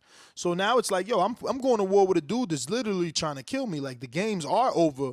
So we'll see. Hey, man, when did niggas get so sensitive about words, man? What you mean, bro? You bugging, man. You bugging. I don't know where you come from, but where I come from, words always made dudes get emotional. I mean, certain words at certain times, but Nah, when bro. you go to court, Nah, bro. Nah, bro. In my hood, it don't matter what certain word or what time. Any day of the night or day, you call a dude in my hood a bitch, it's time to knuckle up. Of course. You call a dude. You call a dude. You call a dude in my hood. They are gonna knuckle up though. look, I was in Harlem, Mike. Yeah, I mean, you and know, somebody but they, said- yo, but listen. somebody said- Go ahead. Somebody said suck my dick to another dude, and it was about a murder was about to happen. Man, Charlemagne got the best line. About Yo, let me get at these sheep. Hold on. Let me get at these sheep. Let me get at these sheep because they in here. They all in my chat talking about their hero, and their hero ain't want no sauce, man. Don't be typing Coogan name in my chat when your man wants no work with me. All right. He gave you the cold shoulder, homie. Yeah, that's why I told him we gonna put our fight on pay-per-view. He ducking the fight too. Free smoke, hey. Free smoke, hey. I told him. And I told him about his interviewing AJ and all them soft-ass fucking questions. What'd he say? He said, this is not how we do things in the UK. I don't pick fights. And I told him, bruh, I'm not from the UK. I'm from America. I'm a dickhead. I bet you ain't tell him quit being pussy. Tell him quit being pussy? Yeah, I bet you ain't tell him that shit. I don't ever remember saying Coogan was a pussy. Are you trying to say that I've said on this show that Coogan is a pussy? No, I'm saying. All right, then. So why would I see him in? If I've never said on this show that he's a pussy, why would I see him in and be like, Mike wants smoke with Raider Raheem. I know. Coogan, man. Mike wants smoke with everyone. You want to put the everyone. fight on pay-per-view. Best way to do it is by calling him a fucking pussy. I mean, that's true. But we'll see. I don't got to do that yet because there's more video to put out. So like, once the video's out, let that do what it do. We interviewed Coogan when Gervonta Davis fought Pedraza, and who else was there? Who was there? The dude that lost his front tooth. James DeGale. Help me out. James DeGale. James DeGale fought Badu Jack. Yes. And we interviewed Coogan. Coogan was like, we asked for a prediction. What Ness did. He's like, I don't pick prediction. I don't put in predictions. I don't pick the prediction. I don't pick. That's not what I do. You talking about Coogan? Yeah, Coogan was like, yeah, that's what he said today too. But I don't pick fight. That's but not I what wasn't I do. even asking. I wasn't even asking for his prediction. Like I told him, I don't want to talk about your prediction. I want to talk about the fact that you get the most access with AJ and Eddie, and you ain't asking them shit. You know, all questions must be written down before. You know what I'm saying? I told him the truth. I said I got listeners, and they want me to ask you, like, why you ain't asking this shit? Like, why you ain't ask AJ? Why he asked for 50 mil and then didn't take that shit. FYI, my video's coming out with Espinoza where he says Frank Warren is a motherfucking lie. Just like that. That too. Yo, I did ask Espinoza too. I said, Espinoza, you got to give me a headline because I need to put Espinoza. Espinoza says Warren lied about the 50 mil. Some shit I said. You'll hear it. Hey, man, why Showtime can't never like work well with others, man? Like we seen it with the UFC pay-per-view with Conor McGregor. Now we seeing it with Tyson Fury. Like, you disrespect. You disrespectful as hell. I know, but they did work. They did work. Wait, so they did work with happened. Bob. Wait, they did work with Bob to make Pacquiao and Mayweather, and then they did work like with a little friction of like. There's always gonna be that friction. Okay, what friction? Elaborate. Elaborate. What friction do you speak of? Well, with the what's the first fight that I brought up? I forgot that fast. Mayweather Pacquiao? No. McGregor, Mayweather. Conor and Mayweather. Now, Conor said they turned his fucking mic off, and then Conor was like, "Oh, you fucking weasel." So I mean, come on. So, whoa. And Dana White came out and said, "I never do business with Showtime again." But Dana White says that about everyone. Meanwhile, he's trying to get in boxing. He learned all he could learn from Showtime. That's why he ain't trying to do business with them. And he says the same about Oscar. He says the same about everyone. Like, that's what Dana White does. Yo, my biggest issue with Mike is that he believes every promoter. Mike, if the price is right, they will do it. He was saying, of course, I know that. I'm not saying about like making a deal. I'm saying like when fights are made, it's always like something that comes up. But Mike, it's always like that. It's always like that. Warren's a liar. promoters. Like, why is it so hard to get BT and Sky Sports? Like, you always get people like, oh, they don't work with each other. They don't, HBO, Showtime, Top They're Rank, direct I mean, competitors. obviously Golden Boy has a problem with PBC now. Like, it's all business at the end of the day. But And when the price when is it right first came and it out, benefits, Ron, when it first came out, they were like, "Oh, this deal was done they so do that fast. all We had the have no time. problem. No problem." Everyone, Mike. Now, Mike, Espinosa this is calling not like Warren a like fucking liar. Show- A liar? It's Come all on, hype. man. It's all hype. It's all hype. Like, it's not Look, personal. I know Like, you none of root these for guys. Crawford Hold and on. Top Steven Rank Espinoza. right now, and Hold on, Ron. What is Hold on. whoa. Hold on, Ron. Hold on, Ron. Nothing that has to do about Crawford, man. Nothing at all. No, you said Showtime. I had an saying interview Top Rank. today with Maurice Hooker and his manager. He has no ties with Top Rank. But none. But Maurice Hooker is not a star. I like Maurice Hooker. I understand they're that, not. but I didn't pose the question. The manager said out of his own mouth that PBC is like hard to work You know with. how much money last fight? Mike, how much money did he get for his last fight? You think Showtime's screaming to throw that much money? Versus who on Showtime too? And not to mention, Mike, what you got to understand is once you start getting an amount, you don't go under. You don't get a pay cut unless you lose. Even if the quality of the opponent is not there? They consider it, right?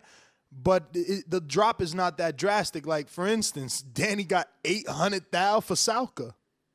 And Terrence got 3.6 for fucking Benavidez. Exactly. You're right.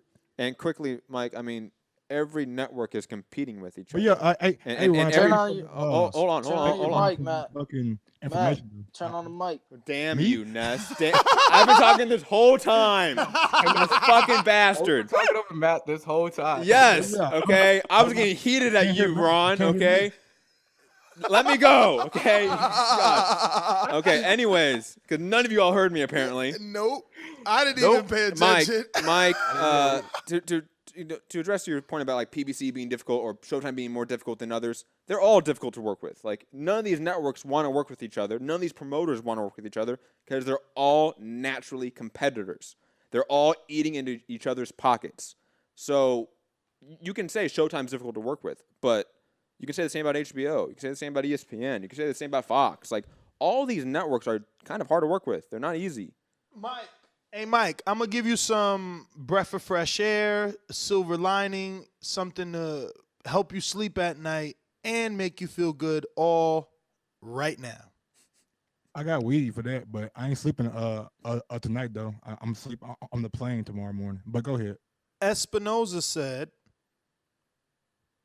for all you Wilder fans, not just Mike, for all you fans of boxing, not just Mike and Wilder fans, Espinosa said that his stance has changed, essentially. I said, has your stance changed? Our last interview, you told me Showtime would never do business with an app. Has your stance changed? Absolutely. Are you not going to make the fight that your fighter wants, or are you going to allow your fighter to cross to the other side and not hinder him? He was like, well, the honest truth is stance is basically changed.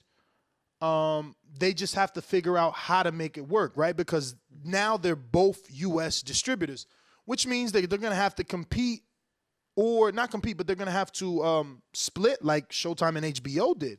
But it was easier with Showtime and HBO because their business model was the same. DAZN and Showtime have completely different. business models, especially with the big fights like Canelo, Jamal Charlo. DAZN has a business model that completely, I guess, combats pay-per-view, because if they both stream it, they're going to have to come up with a back-end deal where maybe DAZN stops showing it after 24 hours because they got replays. Yeah. Pay-per-view costs money for the replay. You could buy it on your cable provider like 3 days after it's still available.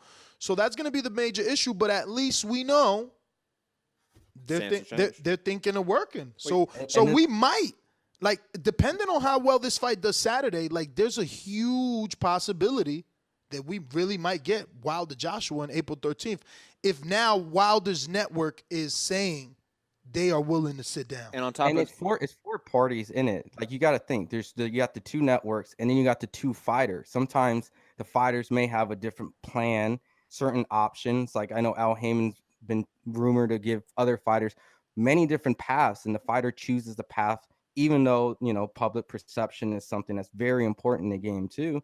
So it's four parties. There's 2 fighters and 2 distribution, 2 companies, and they all 4 have to agree. Quickly, Not just that. Oh, go ahead. Go ahead. just to add to what Ness was saying.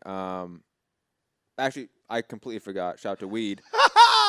Canelo Swift, you can go. Which he didn't bring them, guys. I'm glad that I'm not the only person that happened to right now. It happens to everyone. So basically, what I was That's gonna that say, sour OG. to keep talking about what Ron was saying. So obviously, we're addressing the Wilder Joshua possibly happen, and at Showtime working with DAZN. So you could also see what we saw with Joshua and Klitschko, to where they'll bid, and so Showtime had the first one, HBO had the replay, and then HBO was supposed to get the rematch, and Showtime was going to have the replay. So basically what I'm getting at is that they could do maybe the first one on one and then the second one on another, given that Eddie did say the new offer will be a 2-fight offer. So that could be something that we see, to where maybe the zone gets the first one, since it'll be in the that's a really good cage. point. That's a good idea. That's a really good that point. night. It's a and good then, idea, Daniel. And then maybe the Mike, second one, vice versa. Matt, It's a good idea, guys, but I just think that if they're gonna do anything, it should be simulcast. The way that AJ and whoever he fought, Vladimir, they were able to capitalize, because us as consumers, we went where we felt comfortable. No, you're wrong. Hold on, Mike. What do you mean I'm wrong? That's not true. Mike, hold on. So Ness, actually, you're wrong. So the way that the AJ and Vlad fight went, it was Showtime Live. HBO had the replay that night. They were not simultaneous on primetime. Showtime had the live fight on their network. No, dude, but that's not a pay-per-view. I'm talking about Mayweather Pacquiao was streamed on both. Yes. You were able to buy it on the channel that you felt comfortable with. But that's the thing, they were both doing pay-per-view. So they would either have to. But that's what this is. What the hell you think AJ versus Wilder is going to be? I mean, but we're talking about the zone, though. Like, the zone doesn't do pay-per-view. But that's my point. But because the zone is on demand, they're gonna have to get the back end deal, which is, all right, we let you stream it and people buy the pay-per-view off of you, but we keep the rights, meaning they get to have the on demand replays, the library rights, everything like that. And on top of that, we all thought, like, when Top Rank went to ESPN, there weren't gonna be pay-per-views. But yet every time Bobby Arum can say it, they want to do pay-per-views on ESPN. When we hear PBC with Fox, we thought, oh, the end of pay-per-view. And then, 3 days later, they announced pay-per-views. So I think DAZN, even though they've marketed themselves as this pay-per-view ending platform, if they get an AJ Wilder fight option, a Canelo Jamal Charlo fight option, they're doing pay-per-view. That's crazy. Like, why wouldn't they? Why? How would they tell their subscribers, like, hey, this is just a one-time? One-time, yeah. Like a premium special, you get all these other fights. But and you know what? If you're subscribed already, you get a discount. There you go. Boom. It'll settle just the way. All right. Let's go around the board. Final thoughts. We got some calls we got to get to, and obviously, final thoughts real quick. I don't think they would do it. I think they would probably allow Showtime to run the pay-per-view. Can I finish? Like Matt and Ness said, and keep the library rights over at the zone, and maybe Showtime can re-air once or twice after that. But they'll probably have the rights, and by allowing AJ to go over, they'll probably take some kind of split from that pay-per-view revenue. Man, my final thought is this: it's 2018. F for library. I record. If I purchase, I put my shit on record. I own it after that. There's no, you know what I'm saying? And how do they do it? How do the zone say one time? I say this. They do it the way ESPN just did it to me yesterday. Yo, pay-per-view fight, Crawford versus Danny Garcia would be pay-per-view, $3 million. Okay, how do I get it? I thought I have the application. Like, why now I got to pay pay-per-view? You know what I'm saying? I'm paying the view right now with the app. So, yeah, they do it that way. They sneak it. I want to record it. So if it's on television, F library, the library's gonna get the low end because I already own it. And I'll invite all my friends if they didn't see it. That's the only way they can save face is by allowing Showtime to run it by themselves and keep face by saying we don't do pay-per-views, but we have the library for you to come back and watch it whenever you want to. I understand. Yo, Alex Doomsday. Because they ran a big ad during Tiger Woods and Phil golf tournament. We don't do pay-per-views. Pay-per-views dead or whatever, all that bullshit. Look, my final thoughts is I wouldn't be surprised if they did a simulcast. You know, at the end of the day, this is money. UFC has done options where, hey, this is a Showtime, like you said, pay-per-view. But if you want to get it on DAZN because you don't want to pay for Showtime or do any additional things, because they might, or even then, they might have the full undercard. They might show a whole bunch of fights on the DAZN. But if you want to see the so-called like main event or the special events, then you pay a little bit extra. But you get majority of the card, which we're not getting on this Showtime. We're getting like 4, unless they put the other ones on Facebook and all this stuff. But that would probably be the sensible thing. They'll probably split it up in TV, app, all over the place, like we've always got accustomed to. And pay-per-view is never gonna go away. Ryan, no disrespect to you, but if they simulcast it, that would be the dumbest shit ever. Nobody would go to fucking Showtime and buy it. I would buy wherever you want. Lennox Lewis simulcast. It's out though. If I got what they did is they took I got the zone for a month for $10. Why the fuck would I go to fucking Showtime for fucking $75? Mike, it does all the time. And what that Lennox Lewis and Mike Tyson thing, they took the logos off. Question though. Answer that question. What is your question? I got the zone for $10 a month. Why would I go buy a $75 pay-per-view from Showtime? They do that on UFC. They use that app. It's been a blueprint that's been here forever. Like, you're talking about simulcasting. Not in the boxing world, but it's been doing this for years. Another network, not the same one that you Mike, is with. Mike, how many pay-per-views has boxing done? How many has UFC done? I'm telling you something that's been done multiple times. How many have the UFC done with the zone? It doesn't have to be with the zone. It's a formula that could be possible. We're talking about AJ versus Wilder. We're talking about Showtime and the zone.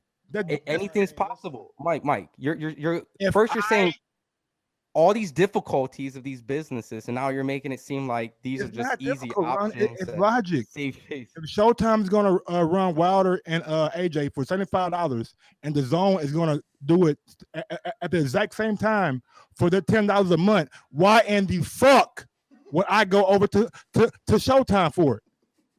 Because you don't have the zone. That's why. A lot of I don't get the zone for fucking $10. Mike, I'm done. Mike, so explain this, Mike. Mike, explain this. Then why did people buy Mayweather versus Conor McGregor on the UFC Pass that had a membership monthly? Why did people do that? It was the same price, wasn't it, Ryan? Exactly. So why can't they do a simulcast same thing? Because that's all the zone is bragging about them not doing pay-per-views. They can always change shit. Who gives a fuck? You act like these people are always going to stand by their word. Yo, when you buy by running that ad, doing field and who cares? Ads, people change. You act like these people are saints. You think like if the price isn't right, oh no, Anthony Joshua and Wilder's happening. They're having a 3-fight deal. Let's not make the most money on this shit. Putting Canelo let's have Showtime have all of it. I mean, if they're bragging about not putting Canelo on pay-per-view, I don't know what you guys are fucking even arguing about. They're bragging about not doing pay-per-views, bro. Bro, you can't put view anyway because you're paying $10 a month. What are you talking? Nah, man, y'all don't get Mike, and I'm not gonna help y'all get him. I'm gonna just say, Mike, I've been sitting here telling Matt, I get you. They just not listening. I get exactly what you're saying. I don't want to repeat it because it would be whack that they could just hear it better in my voice. But I get you. I get you. What? Yeah, I'm saying Yo, I don't. That was the biggest backhanded compliment I have ever heard in my life. It's not. It's like, yo, I hear him perfectly. He's saying to you, if Showtime is airing a pay-per-view, I get it. And the zone, I know you get it. I don't how the fuck they don't get it. I don't know. But I'm with Ron. Like they're just gonna make a pay-per-view. Like but you see, that's the element that's causing.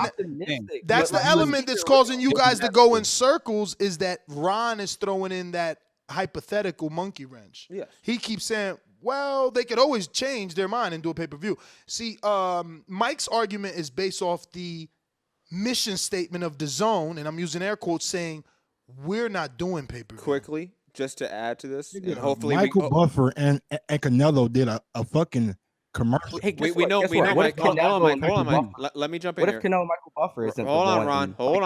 Hold on. I know you guys are jumping back and forth. It's okay. Slow down there, Barrera and Morales over here. But I think if we've said this before, like you can do, especially the fights in the UK, where you have a live feed and it's either Showtime or it's DAZN, and then vice versa. There's ways around this. There's definitely a plan that they could do and work together and make the fight happen. It may not be any of the plans we've mentioned, maybe one of them, but there's definitely a way to do it. Let's not be ignorant here. Look, WWE does this shit. What if they take, hey, you buy DAZN and you get a percentage off the pay-per-view?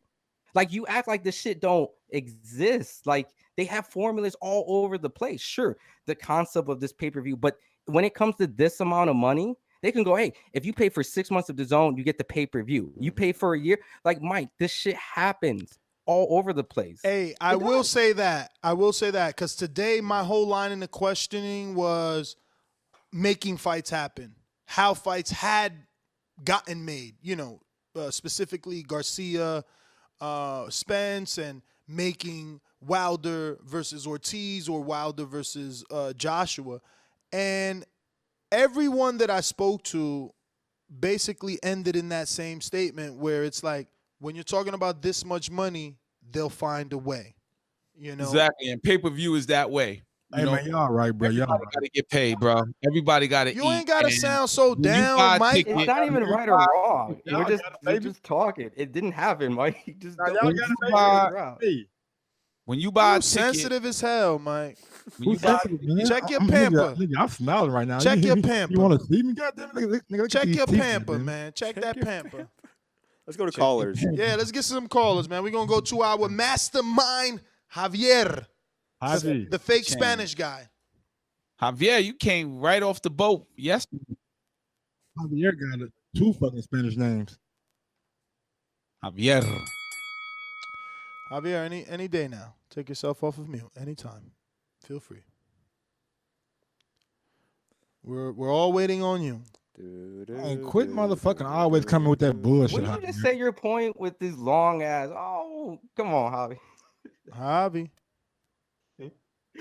I don't even see his Yo, circle. All right, maybe he's working. Maybe he's at work. We're going to go out to JD in Texas. JD, motherfucker. There's a lot of things I like to move, so just try to get on my game. I don't know why they gonna call me for I'm a 54 pounder, but I have a brother that's at 160. Yo, what up? I would like to know. What Radio Raheem. What was his reaction after that little confrontation? But before you answer that, let me say this, because I heard y'all talking earlier about, I think you got the guy Canelo Garcia on the line, and he was like kind of. I'm here. He was so he claiming that name now, legendary baby. Yeah, he said, "I'm here." He was confident about that. Canelo Swift, man. So what did you mean?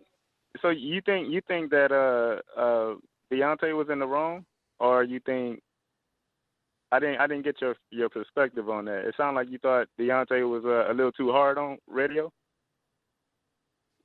You talking to me?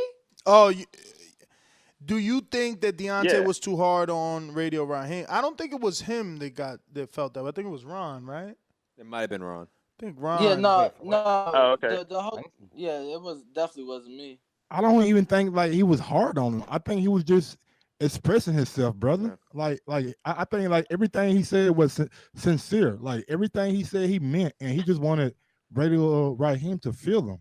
That's all.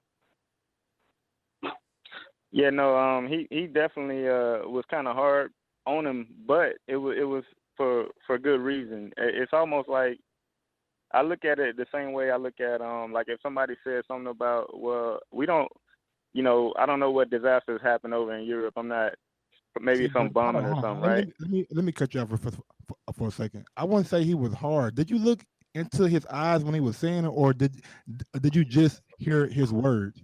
When you look into his eyes, man, you can see the fucking hurt nigga, the pain, like when he was saying those words, brother. And I just don't think he was trying to direct it towards a Radio Raheem in a harsh manner, but like just asking him, man, like, damn, you can't feel like what I'm talking about. Yeah, you know they got these debates that go on about these political debates, and they got some black Republicans that are totally against black people. I think that he looked at Radio Raheem like he was one of those type of people. I don't want to use the cliche word that everybody using, which is coon.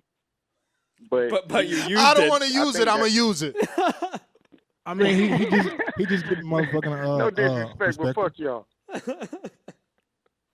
Uncle Tom cool. I mean, I don't. And to be fair, I don't see Radio Raheem as being either of those things. Coon is somebody that reinforces a negative stereotype about their certain race or black people. But before y'all cut me though, I kind of look at it as if like if somebody says something about 9/11 in the States, and then he's like, what do you mean 9/11? You know what I mean? Would you elaborate on that? And he's like, damn, what's understood don't have to be explained. So you're right, Mike. He just wanted them to feel what he was saying. JD, thank you as always. There's only one Deontay Wilder. Yeah. My mastermind, are you ready?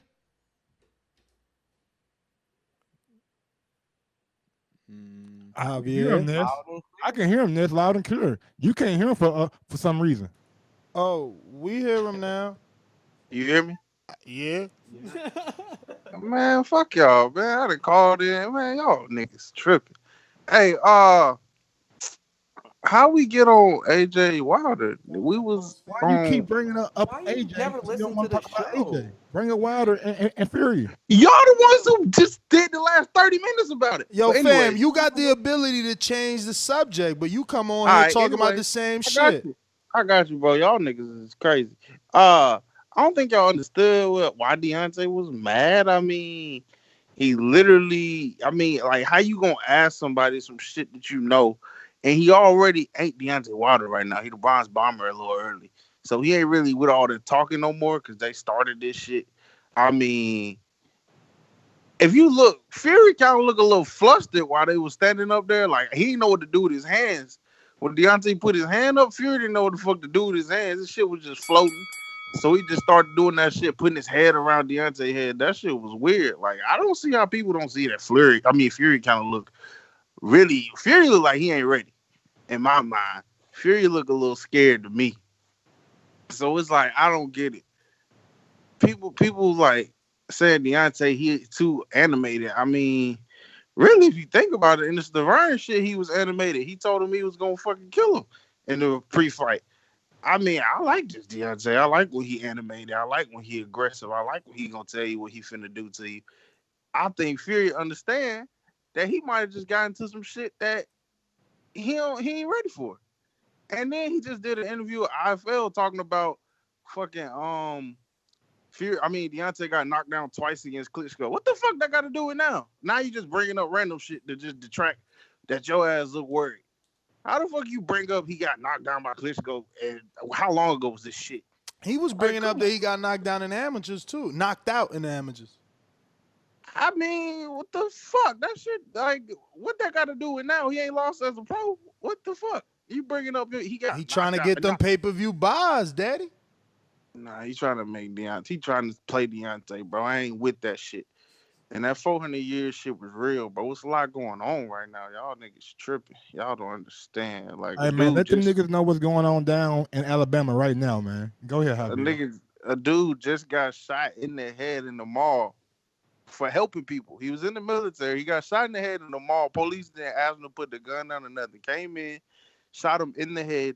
The guy had a gun in his pocket. He was helping people. I mean, like, he's licensed. This is Alabama. It's a fucking open carry state. Like, they didn't ask. They didn't do nothing. They came in. They saw a black man armed, but he didn't have it in his hand or nothing. Didn't ask him to get on the ground or nothing. Came in and automatically shot the man in the head. I mean, like, That's not, you're not even taught to shoot in the head. Actually, as a police officer in the military, nothing. You taught to shoot center mass, and they shot the man in the head, execution style, basically. Yo, Like, but let's be real. Hold on, Mike. Let's be real. Like the fact that we even have to address this is sad because if you don't know what's going on, and I'm not, when I say you, I'm not talking to nobody directly. If as an American, you don't know what's going on in our country, you's a fucking idiot. Let's keep it real. And anyone on the panel right now, everyone knew what Deontay Wilder meant when he said 400 years. So did Radio Raheem. It's obvious. So let's not go in depth in more. We all know. Right, that's what I'm saying.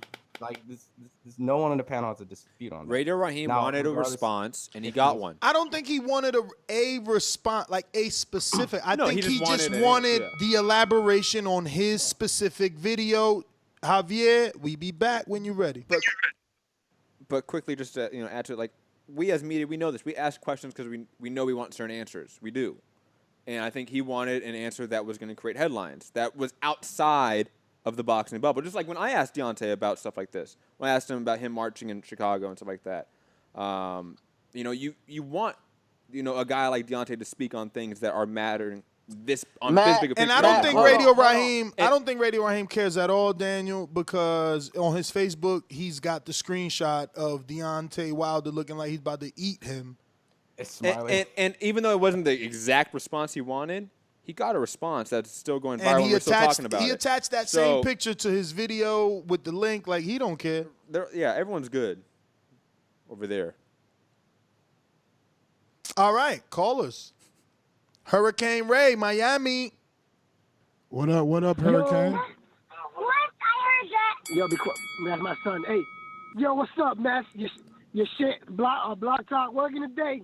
It looks that way. Let me touch on. Hey, yo, Hunter, the hipster Hunter. What up? Yo, it's good to hear your voice again. Keep dropping that knowledge. You back for sure now, or you? Yes. You gonna go on hiatus again? No, I'm back. I'm back. Well, that's good. I'm back. All right, that's what's up. Hey, let me touch on a few topics. Yo, I think they're promoting the fight pretty good. They're not gonna air it on CBS or Fox at that time because they gotta, go against Judge Judy, and Judge Judy making $47 million a year. But Judge Judy just made $146 million last year. How y'all niggas know how much she made? Word. I watched. I've never watched Judge Judy. Respect though. The Breakfast Club this morning said it. Damn. No, but check it out. She sold the rights, so that's why she made $100 million. But that's not about what the show's about. You watched it too. Hey, check this out though. I don't see no nervous energy coming for Fury, man. These travelers, these gypsies, man, that's what they do, man. They fight. Man, I think this fight is highly underrated. It should get more exposure, but that's the way it is. I think if the fight was in the UK, I think it would have got that exposure that it needed. Being that it's in the United States, it's doing all right. I think it's going to do some good numbers. I think they're going to go at it. It's going to be I think they're going to go probably in the later rounds. I got Wilder winning the fight by knockout. But, man, they're game ready, boy. These boys are ready to fight. Can't wait to see it. Let's see what happens tomorrow on Friday for the weigh-in, and keep bringing that heat, TBV. Hey, Hurricane, thank you for calling, bro. But go home, drink you some hot tea, put some honey in it, because your voice going, bro. Hell yeah, his voice hoarse. Danny, what them ticket sales are looking like? Man, yo, I asked Lou DeBella about that, and he was like, let's wait for Saturday night before we start listening to Eddie Hearn talk about 8,000 tickets. Okay. Let me go. Well, actually, there's an interview. They went to the Staples Center's box office. They confirmed that they are at 13K as of, I want to say, either Monday or yesterday. So I guess come Saturday night, we'll see. Quick question to the panel: is it right move that this fight's in LA and not in Vegas? I don't know. I personally, go ahead, Danny. So me being here, I know me and Mike went at it. Mike kept saying, Justin Timberlake and all this other weird shit. Look, man, Mandalay Bay was available for the fight. It was available. Mandalay Bay sits 12,000. They could have made the same gate revenue at Mandalay Bay that they would have at Staples Center. On top of that, it being Vegas, you can do those viewing parties in the casinos where they're charging $80, $100 a person. Plus, Vegas is a bigger draw as far as tourism influencing people to travel. You get what I'm saying? Like, people know, like, a drive from LAX to downtown LA, you're looking at a minimum of 40 minutes to an hour, depending on traffic. People don't want that. So There's something that changed the game, though. There is something that changed the game in LA. What's that? Matt, you know what it is. Weed? School me. Oh, no. His first name is King. The basketball game Friday? What? No, first name is King. Last name James. LeBron?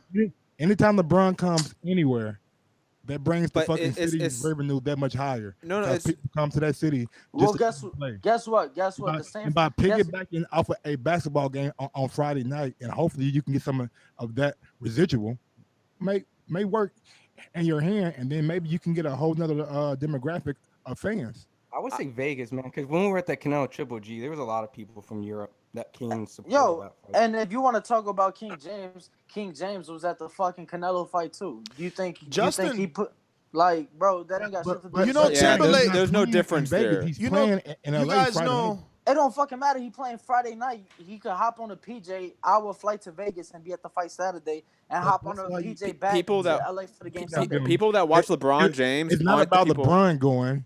It's about the fans that's coming to see LeBron.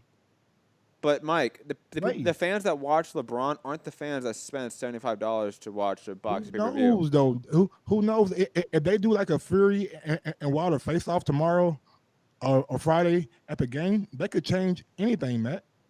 Look, I will Hey, if stand. my app thing don't work, LeBron don't work. Hey, what now? Matt, If my app thing don't work, LeBron thing don't work. I'm just joking. Listen, let me get to some callers real quick. Hold on. Canelo Swift wants to ask me a question. No, I was just to answer your question. I still stand on.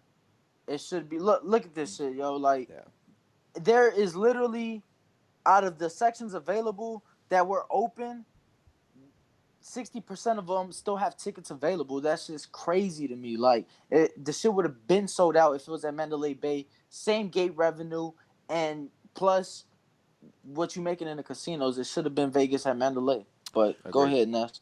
mean, I just want to get to some callers, but I'll say because it isn't Vegas, it doesn't feel like fight week for me. No, because it's LA. There's a million different things going on. Doesn't Same with feel- New York. Like it has to be a major fight in New York for you to actually feel it in the city. Same with LA. If you're walking downtown LA, no one knows there's a fight going on. Dude, the people that got me this B&B are downtown LA, and it was like, there's a fight going on? I was LA's pissed off. different, man. I was pissed off. The same night of the fight, which is across the street from LA Live, there's a big R&B and hip hop concert going on. Yo, Justin Timberlake's LA in Justin Timberlake's here. He's He performing. He's performing this week. The guys, in Vegas. He's performing in Vegas, bro. Oh, okay. I was like, but damn, he's in LA. No, he's performing in Vegas. That's why it wasn't at the T-Mobile Arena, because Justin Timberlake has the T-Mobile booked. That's why they went to LA.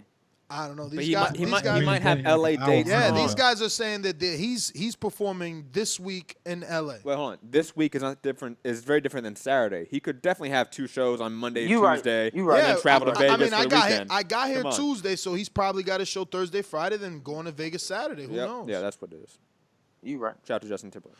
All right, Out to the callers. callers. We're going to Skype. Talk to me, Michael. Hey guys, how's it going? Good. How are What you? up, Miggity Mike? Yeah, good. Yeah, so in regards to the press conference, I think that Tyson Fury won that press conference cleanly. I mean, I like people have to think, people have to remember, you know, people are saying that Tyson Fury looks scared, but this is Tyson Fury's character. He did it all the way through. He always stands up and does his little act. He did it against Klitschko. Everyone thought he was going to lose against Klitschko. We done the little act, the little Batman and Robin. Everyone saw that, and he does the same thing, and he won that fight. This is his way. His aim is to rattle people and to try to get them to act out of character. And he did that with Deontay Wilder. I was expecting him to be fight week. Him being all business. Him being okay. calm, collected. He knows what he's gonna do, what Tyson Fury's gonna try to do. He did it the last 3 times.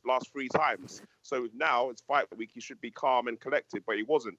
He was, and I think what pissed him off was because when Tyson Fury goes, well, you're a basketball player, and you've been, I've been doing this, born to do this all my life, and then he come out with the whole, I've been doing this for 400 years, and that's when he flipped. He lost it at that point. And that's when Tyson Fury goes, yes, I got him now. Yes, he's all right. Do you know what I mean?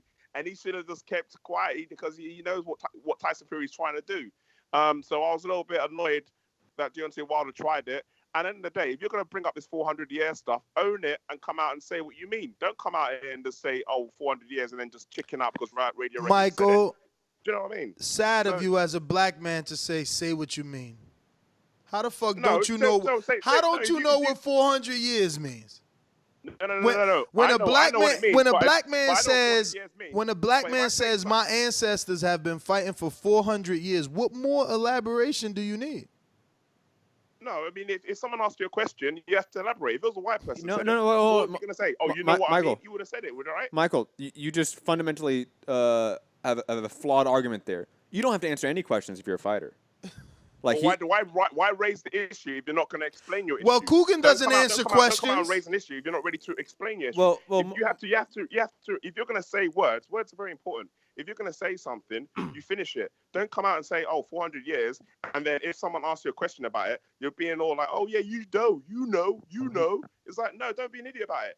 If it was about something else, like police brutality, and then someone says, what do you mean? I guess, you know what I mean. No, you should have said, no, what? There's lots of things going on in the world with police brutality and this and this. Explain the situation. Don't be afraid and go. Because I'm a black person. I know. If there's a situation and it needs to be said, say it. Don't come out and say subliminal stuff. But that's not subliminal. He told you to. And also, go ahead if you don't. Look it up, Google it. Because even in your chat, yeah, but you might not be aware of what we're talking about. Some people may not be aware of it. Do you know what I mean? Because if it's not clear to everybody, then everyone would know, and then you'd be able to say it. But because I'm black, I know what he's talking about.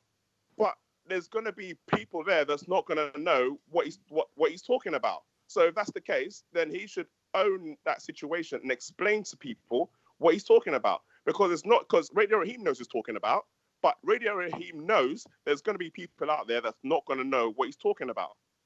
That's a fact. But Wilder, listen, we got to get to some other callers, but Wilder's done that in tons of interviews. I've interviewed him on this, me personally.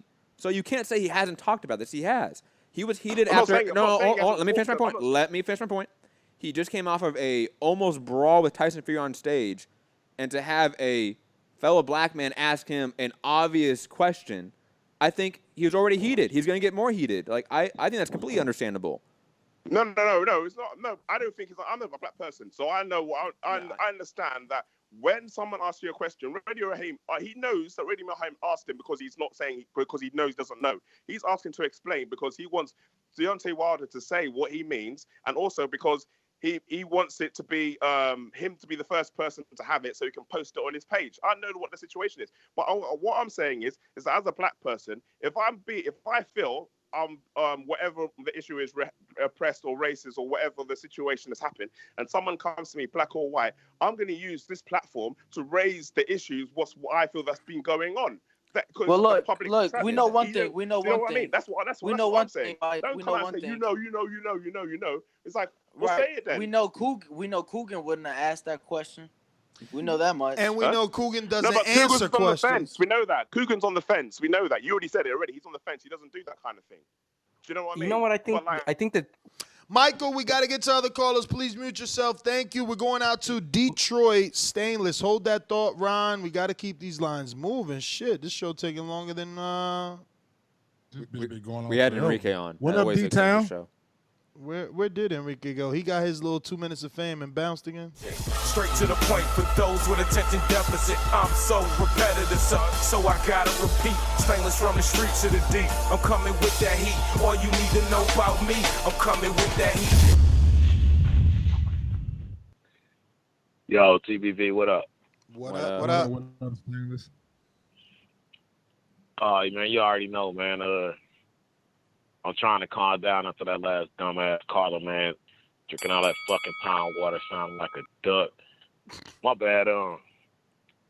I'm sorry, man. I want to give a lot of respect to Deontay Wilder for not, as JD alluded to, not calling Radio Raheem a coon. You know what I'm saying? For asking such a stupid ass question when anybody knows the answer to that. And if you don't know, then you need to Google that shit because you sound stupid saying that as a black man to another black man. You know what I'm saying? Like, I watched that shit. You know what I'm saying? And especially when you know Deontay already in that bronze bomber mode. You know what I'm saying? Or transitioning into it in fight week anyway, man. So, you know what I'm saying? It was good to see him stay reserved as I'm trying to do right now. On to the whole press conference, man. It was good, man. I don't know. I don't really watch Tyson Fury too much. I've only seen a few of his press conferences, and they usually filled with a lot of antics. But I sensed a lot of nervous energy from him when he was standing there. You know what I'm saying? It didn't look like he was really getting to Deontay like he wanted to get to Deontay. So, you know what I'm saying? I saw that regular bronze bomber. I saw somebody who was ready to go, you know what I'm saying, who couldn't wait for the fight. But I don't think this is a calm point for him, you know what I'm saying? And you're talking big numbers, pay-per-view, you know what I'm saying? There's all the other shit that's going on, promoting your fight and everything else you're doing. Like, he looked as calm as I would expect for a man to be when he's trying to kill somebody. You know what I'm saying? So, you know what I'm saying? But you know what I'm saying? I really want to get to a more pressing fight that I saw, or build up to a fight that I saw. You know what I'm saying? Behind the scenes with Kukin, what's his name? Kukin Cassius or whatever, running from Ness and shit. Ness, do not in some American way tell that dude that he can kiss your dick, or was that just me? Nah, definitely did not say that. What the fuck? Wait, repeat that? No, don't repeat that. Because he told him, he was like, well, you know, y'all British, you know, y'all nice, you know, y'all kiss up, you know, we Americans, we dicks. Oh yeah, I said we dickheads. I said because his analogy was like, yo, if I ain't heard dickhead, I heard we dick. I probably did say we did. I probably did say we dicks. Then I won't try to. Yeah, because he like, yo, you know, if somebody we don't give a fuck, man. Exactly, he telling me like, bro, I already told you I don't want to do an interview, and I'm like, so what? Like, I'm here to get some answers, B. This America, bruh. Yeah, this America, bro. It's freedom of the press. He was funny, though. If I want to ask you a question, it's Preston. I can ask you. You know what I'm saying? Don't run. You know what I'm saying? But you know what I'm saying? That's just the difference, though. It was funny though, because he's like, yo, what you gonna do if you try to interview AJ and he don't want to interview? I'm like, I'm gonna follow him with the camera. Hell yeah, you know what I'm saying? This America, Jack. That's how we get down, bro. AJ gonna have mad security when he see me. Of course, you know what I'm saying, and you still gonna be standing there. 6'6", 6'7", you know what I'm saying? So tall enough for him to see. We're still tall enough for him to see behind all them other motherfuckers asking them same questions in your live TBV voice, man. So I ain't worried about it. You know what I'm saying? That's why I stay on TBV, because you ain't scared to ask questions to whoever. And you don't back down. You know what I'm saying? If you wrong, you admit you wrong. You know what I'm saying? And you keep moving and shit. You know what I'm saying? That's why I support this podcast, because you know what I'm saying? It's just motherfuckers giving their opinions, and opinions can, you know what I'm saying, just like assholes, everybody got one. Yo, but on the real, Raheem is a G, though. Like, he ain't even flinch. I'd have flinched a little bit. You know what I mean? He did, you know what I'm saying? I'd have flinched just a little bit. I mean, Wilder took the glasses or off. like move back, like, or at least like move back like an inch or two. I got what Raheem was trying to do, but he knows as well as any other black man, you know, and pretty much any other reporter in the U.S., you know, that's not a question to ask. Like, you already know what he meant by that. And that's, you know what I'm saying, like, you really pushing the envelope when you see that this dude is already still intense, and he ain't, I don't want to say he ain't in his right mind, but he ain't in no answering this question that we already know that Deontay Wilder is an advocate, you know what I'm saying, for African-American ancestry and culture, you know what I'm saying, not just inside the ring, but outside of it, you know what I'm saying, like, he ain't just start doing that shit when Panther came out. He did that shit before, you know what I'm saying, he fought Stavern when nobody knew who he was, you know what I'm saying, so to act like now he's somebody who don't, you know what I'm saying, advocate against police violence. You know what I'm saying? And low black economics and small in cities in the pockets that we are in percentages all over the country. Like, he's a dude who's always spoke on that. You know what I'm saying? So it's like Matt said, he's asked those type of questions in interviews, and he's been happy to ask it. So to ask it now, like, you don't already know what he mean when. I said, clearly, one, you know, he just doing it to hype himself up. You know what I'm saying? And two, like, come on, man, that's a stupid ass question, man. You know what I'm saying? But the real fight is between Nesta Gibbs and Kugan Cassius. I don't know what the fuck the dude's name is. You know what I'm saying? Y'all about the same height. Y'all look like y'all about the same build. We need to get that in on some border war shit. I keep telling y'all, US, UK, man, we need to go and do that shit. I called him out. I called him out. He said he ain't trying to fight.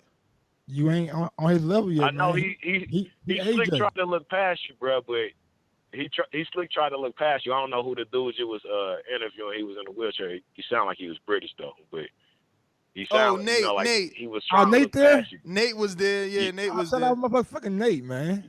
Yeah, he kept trying to look past you, bro. But Fishing it was ass Nate. like, damn, you know what I'm saying? I was You know what I'm stalking saying? So him. he had to- I he was had to, stalking him. Yo, wait till I put the other video out. I was stalking him like, yo, Cougar. He had to come talk to me, but then, you know, he still didn't want to answer like the tough questions, right? So it's just like, all right, whatever. Then I'm gonna let you be. But I told him, I was like, yo, I'm 90 seconds. Oh no, I got my answer. You got your answer. I always knew. He didn't want to answer the tough. He don't want to ask tough. He don't want to answer tough questions because he don't want to ask tough questions either. You know what I'm saying? Like, maybe that's just what happened when you're drinking that pond water, man. But as I always say, man, please make sure you push the thumbs up and share this in every episode of Boxing Voice Podcast. Peace. Shout out Stainless, baby. Shout out to Stainless always. Hey, really quick, I just think the emphasis when he did the interview saying what do you mean 60 by seconds. people or your people, I think that was the words that so I might have to Hey, Scorsese, mute yourself. Hey, yes, man. Take a break from the callers, bro, and read those super chats, bro. Like, we got a lot of them that we didn't even get to. Let's read through the super chats and then let's go in drive-by mode. Yeah, we got to get the drive-by because it's like drive-by mode. We are wilding over here. And 45 Scorsese, seconds, 30 seconds? Yeah, 30, 35, we give him 35. So get your thoughts together while we're reading these super chats. We got, let me see where we starting at. Andre Diakonu, donation for the Kush account. Now that's what I'm talking about, right? Fucking it. Remember, we can hear it, but they can't. Remember? Really? I'm assuming that's what it is. 10 seconds. I can hear that bullshit, bro. Oh, you can hear that? I like Mike. I like Mike. Keep us on point. Yo, what's his name right there? Who's that? Is it Mark? Is it Michael? Mark? Avery, mute yourself, bro. I'm gonna have to eject you, homie. Oh shit. I mean, he ain't gonna hear for about 10 minutes. Nah, he just. Come on, Avery. And they're way behind.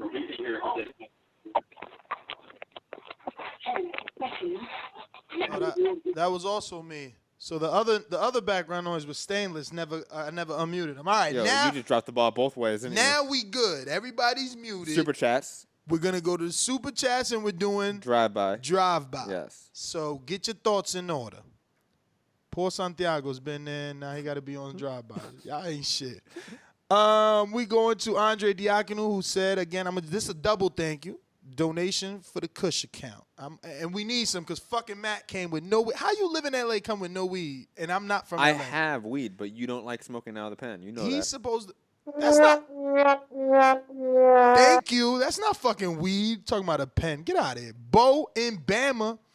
Get your body bags out. Hashtag bomb squad.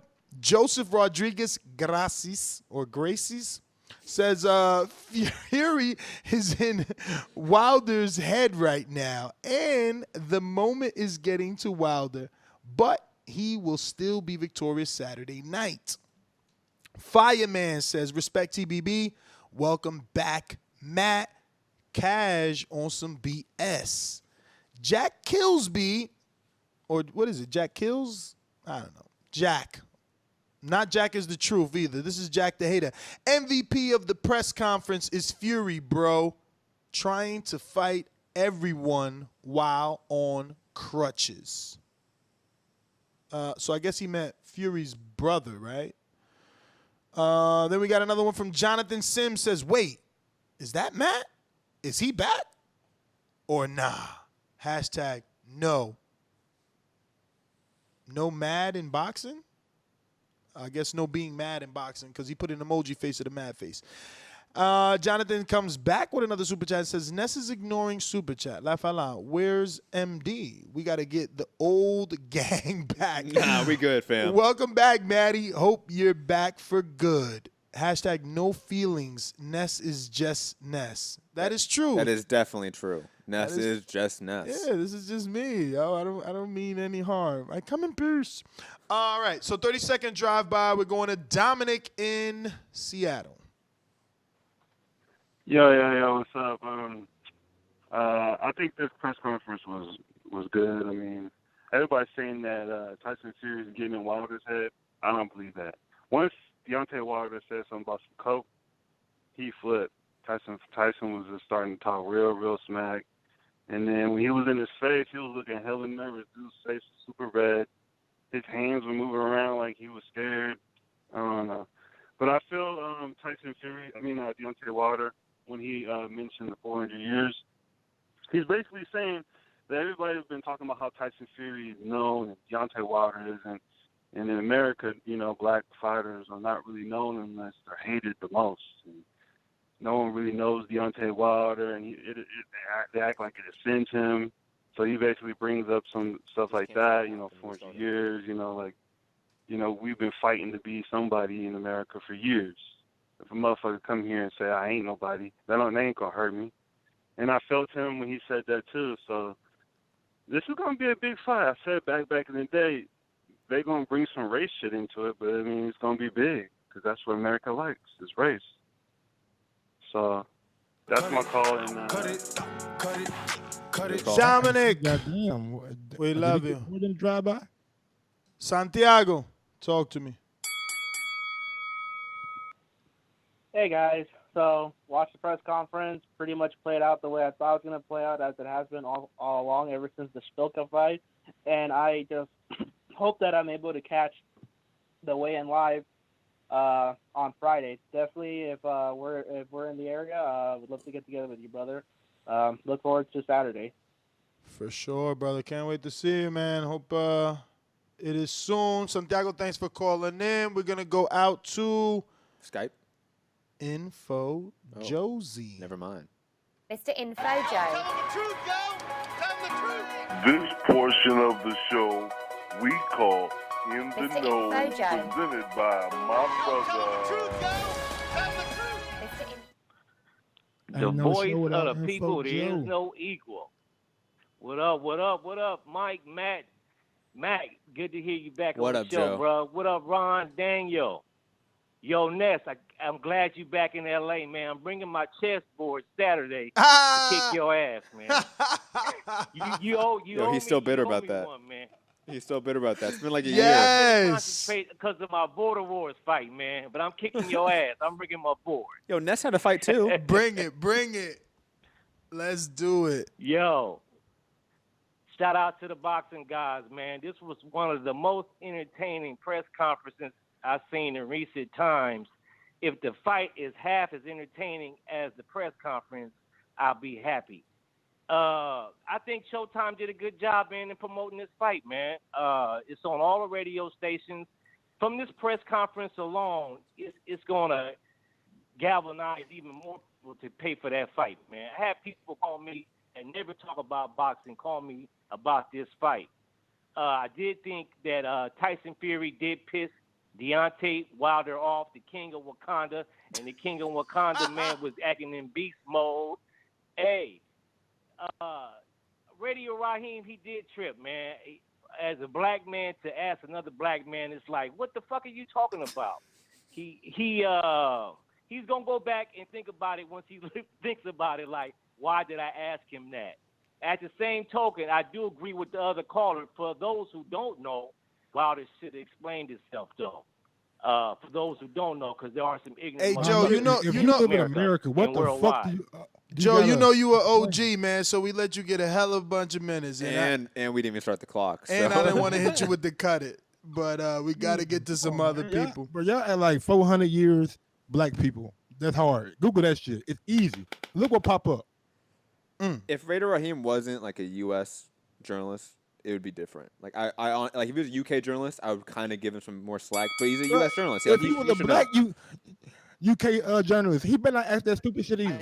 The choice of what do you mean by you people or your people, and that's why it's like, what do you mean your people? We're the same people. No, he said, what do you mean your people too? He was screaming. You're right about that, Ron. You're right about that, Ron. That little tiny phrasing is a big difference. That is a big difference. That's why Wilder specifically said, what you mean? He took his glasses on. He said, it's your people too. And then he backed up. Then he backed up. Then he moved up. He came closer again like, it's your people too. He said that shit twice on him. Then with the backup with the motherfucking face he made like, and just like, you know what? I'm done. I was like, oh shit. All right, let me get to Skype. We're gonna go to Scorsese. Wait, no, well, Javier, you want your boomerang? Yeah. Oh, okay, not me. Nah, it's Javier. Hey, let them go. Let them go. It's Javier with that mastermind status, but he letting you go. That's what masterminds could do. Go ahead, Scorsese. Hey, I just want to know what y'all think about Deontay Wilder want to get pregnant. I didn't even read that. Hey, I thought that was fake. Somebody read it. Did you read any other super chats? Did you actually find that article, or were you just seeing things online? It's video with Garrett Davis is what I heard. What you mean? What you heard, or you heard it? Video. The boys I talked to told me he on video. So the boys you talked to, you want to get hung up on now or later? Hey, did you read it? I'm talking about. Did you read it? EJ boxing. Did you watch it? EJ. Here go Daniel about to help him out. What up, Daniel? Bro, we can't hear shit, bro. Let me know what y'all think. That's all I want to know. Oh boy, want to get pregnant. No, the fuck don't. I ain't hear none of that shit. What about now? So, hey, Scorsese, they didn't hear a word you said. So now ask the question. Way to go, Yo, that boy Wilder said he want to get pregnant. And they said, here we go. It's so crazy they can't hear him if I don't press those buttons. That's usually how a mixer works. I know it's it's science. We're not supposed to be listening. We got to figure that out. We're not supposed to be hearing them if they can't hear What is them. y'all smoking over there, man? All right, I'm gonna get off then. Y'all go ahead. I'll hit it up another day. What happened? He mad? Yeah, he's mad. Well, because he thought y'all couldn't hear him. He thought y'all could. Now they can hear you now, Scorsese. All right, bet. I just want to know what the panel and the chat think about our heavyweight U.S. champion. Said he want to have a baby. He want to birth a baby. He want to be pregnant. That's all I want to know. What y'all think about that? Just that raw shit. That's it. We're talking about the fight. You know what I'm saying? When that's over, though. All right. I don't think about it. I'll be honest. I don't. At all. Like that's his. I think maybe he watched that Arnold Schwarzenegger movie last night and probably got it. And that's an underrated movie too. Just saying. Inspired. I didn't read the articles. Didn't watch the video. I didn't care. Exactly. But you know how many trolls and sheep sent me that? A lot. Yo, did you see your boy? A lot. Yo, and it's like Rob all day. Rob all day has been texting us about this pregnancy thing. Oh, that's why they call him Mom Squad. Yo, dude, wait till Wilder fights Joshua, bro. Rob, we're gonna have to be careful. We're gonna have to tie him down. Suicide watch, man. I'm telling you, paper suit. You already lost, man. Did AJ lose? Oh my God. Paper suit. Let me get to Skype. We're going to Javier. Flagship. Yo. I ain't gonna lie. I was really just listening. But since y'all put me back in. Well, you got status. No, you put me back in. Now, fuck it. I'm here.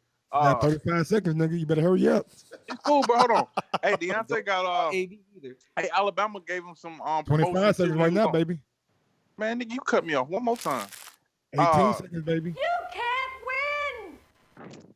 Alabama gave Deontay some promotion on their Instagram page. 7. They said after the SEC championship, tune in to the Alabama champion and watch 2 champions win today. So I'm trying to give him a little more promotion. Well, all right. Man, with that whack ass car. He needs some milk. Yo, why you always coming at Javi, B? Guys, man, he be in the fucking chat talking hella fire shit, bro. You don't understand. Javi think he got jokes. Javi thinks he has. Avery. I'm gonna fire his ass up Friday when he get down there. Matter of fact, May bring I him back speak now? Fire your Yes, ass you up may Friday. speak now, Avery from Texas. Okay, Ness. Matthew, great to have you back. Thank you. He said Let's Matthew, see. not Matt, but Matthew. I'm sorry. I sound like I'm like your fucking high school. It is my full name. Like, it is my name. So like, I'm not too mad about it. I'm just trying to be polite. Anyway, so Ness, you acted like a fucking paparazzi trying to get Coogan's attention. That was hilarious. I mean, I'm not trying to tell you how to do your job. I'm just saying, like, it was like you were like a paparazzi there. I was doing it purposely. Paparazzi though, right? And you know, it's funny you even say that because in my secondary interview where I stalked him even better. How about you stop like flinging that knife around in my face? In my secondary interview where I stalked him even better and got him a little more agitated, I told him, I said, don't you know what paparazzi is? You don't know the definition of paparazzi? He's like, well, don't you know what the definition of consent is? I didn't give you consent. Yo, Coogan will throw in that like that's not the way we do things in the UK excuse for fucking anything, man. Exactly, exactly. For But real, meanwhile, I'm gonna put out my Marcellus Wilder interview, and this is what I'm telling you, motherfuckers. And I ain't talking about you specifically, just in general. Like, it don't matter where the fuck I'm at. I'm who the fuck I am. And in my Marcellus video, I'm interviewing Marcellus, and some cornball comes up behind me and starts recording. So I'm like, yo, could you stop? And he act like he can't hear me. This motherfucker, hey, Mike, this dude act like we was in high school. He straight ignored the shit out me. And I'm like, bruh, don't record while I'm recording. I'm like, excuse me. And he's just like looking straight past me. Do we know him? No, I never seen this motherfucker in my life. So so now I tapped him. I'm like, bruh, you ignore him. And he's like, yo, don't touch me. I said, motherfucker, what you mean don't touch you when you ignoring me recording my shit? Then he just walked off with his little gay ass, you know, doing all that. And I'm like, so I turned my shit back on and start interviewing Marcellus. That was me, Ness. That wasn't you. Because you knew I was about to choke your ass if that was you. Yeah, that's true. I'm like 5 foot Dwight 7, Howard so boyfriend? Yo, they terrible out here. I'm telling you, man. They just ain't never seen Ness. That's the problem. They out here media scrumming it up. Everybody, yo, that shit look like a tornado over there. It's media scrums, man. You know, it's horrible. Horrible. Yo, can I just give my thoughts on the press conference real quick? Not really, not really, Avery. You got anything better to? Nah, I'm just fucking with you. Anyway, well, look, I just wanted to say that most of the press conference was good, but the face-off, that shit looked mad, manufactured, and like put on. I just don't think that these guys really have that type of animosity, like, you know, to each other. It just didn't look that original or that sort of like real to me. But the rest of the press conference was good. I'm going to be tuning in. I got a lot of friends who are casual fans that want to watch it. We're going to have to find somewhere out here to go to a bar or something. But yeah, man, that's my call. All right, Avery, thanks for calling in, brother. How much does Tyson Fury's escapade by going out and having that little 14-minute video with Cuban yesterday, asking people about do they know Wilder? How much of that do we think played a factor into Wilder's psyche? A lot. A lot. I personally don't think so. No, I personally don't think so. I feel like you all laying in the. I agree. Hey, I agree with Canelo Swift here, man. Like, Wilder doesn't care. Hold on. No, Nah, look, he check brought it out, up. What you talking Check about? it out. I didn't. Yo, check it out. Wilder just fed up, bro. He said, like, he said it in plenty of interviews, like when you around somebody talking about the same shit, like he just want to get in that ring. He done, bro. He done with the talking. He done with the bullshit. He want to get in the knock that motherfucker out and keep it rolling, bro. Like he's done with the bullshit. Like he's fed up. I don't feel like the Coogan shit had anything to do with it. With Coogan, without Coogan, it would have been the same feelings inside of Wilder, in my personal opinion. I totally agree. I just had to pose the question. I don't know if I agree. Fuck that. I don't give a fuck how passionate. Well, you know what? We gotta get the callers, so we gotta keep moving. Damn. All right. So we got. We went through Skype. We're good. All right. We're gonna get to Joseph in Texas. What up, TBV? What up, Joseph? Hey man, no, I was just gonna say, no, like I said, I think that press conference was really wild. I feel like Wilder's just so tense and so frustrated, and just like the other caller said, ready to get into the ring, that he's just like blowing up now, and everybody's fixing to get it till Saturday. Oh, and just by the way, guys, I just want to let y'all know I just bought my tickets for Errol Spence and Mikey Garcia. Those things on sale already? Tickets went on sale? I had a pre-sale code. They go on sale tomorrow morning at 10 a.m. on IG of the Black Fight fan. No, he's based down in Texas. He bought 2 tickets for like a G. What? When did tickets go on sale? They have ringside seats for like $350. $500. That's a lot of moolah. They have ringside seats for $350. Damn. Well, Joseph, you can put like 1,000 fucking seats. Joseph, thanks for calling in. We're gonna get to some other callers. We got a new caller in the 510 California. Stand up 510-478. Who's this? 7. Richmond, California. Yep. Talk to us. All right, that one dude talking about was manufactured, bro. If it was manufactured, Wilder would have never been tripping at Raheem like that. He's really, really ready to fight. That shit ain't manufactured. And that press conference had me juiced, man. I only bought Saturday night out. I'll come out Saturday morning. I'm coming out a day early to come to that weigh-in. That shit had me juiced. I just want to end it by saying, man, I fuck with y'all. Y'all had me like crackheads last week. I was refreshing the page every like fucking 10 minutes, see if y'all had something new, but ain't nothing new come out, man. I'm glad y'all back. Well, thank you, brother, for calling in. That's it. Thank you for calling in. We appreciate it. 7 in Cali. Stand up. Looks like we got who we got. Damn it, I didn't have this saved. Well, he's looking. Be on the lookout. When I touch down tomorrow, I got like 3 or 4 interviews for this. A super middleweight, Eric Moon. Also got Maurice Hooker and his manager, and I also have another British light heavyweight, Frank Warrens.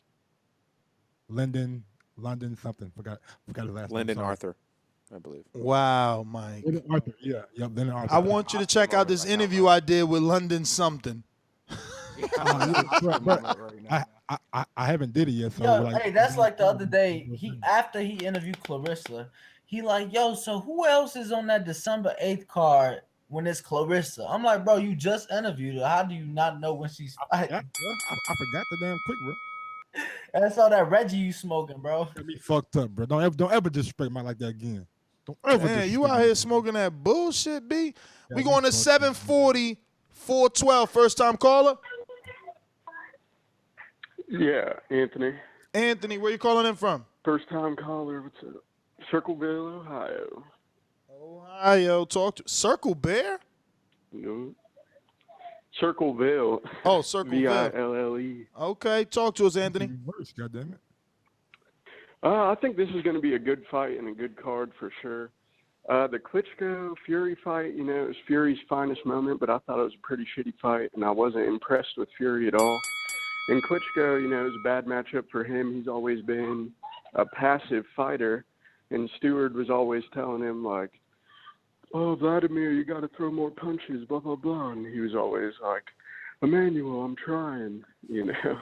But, yeah, and then I got Wilder by KO for sure. And I'm going to the theater to watch it. So. Oh, yeah. Speaking of nice. How much was the ticket, 25? Yeah, $25. Nice.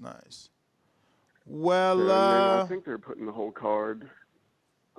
That'll be good if they stream you the whole card, man. That's important. Drive-by. But Anthony, it is drive-by mode. Thank you for calling in, my friend. Compa, press 1 if you're down. If not, we're Dunsky.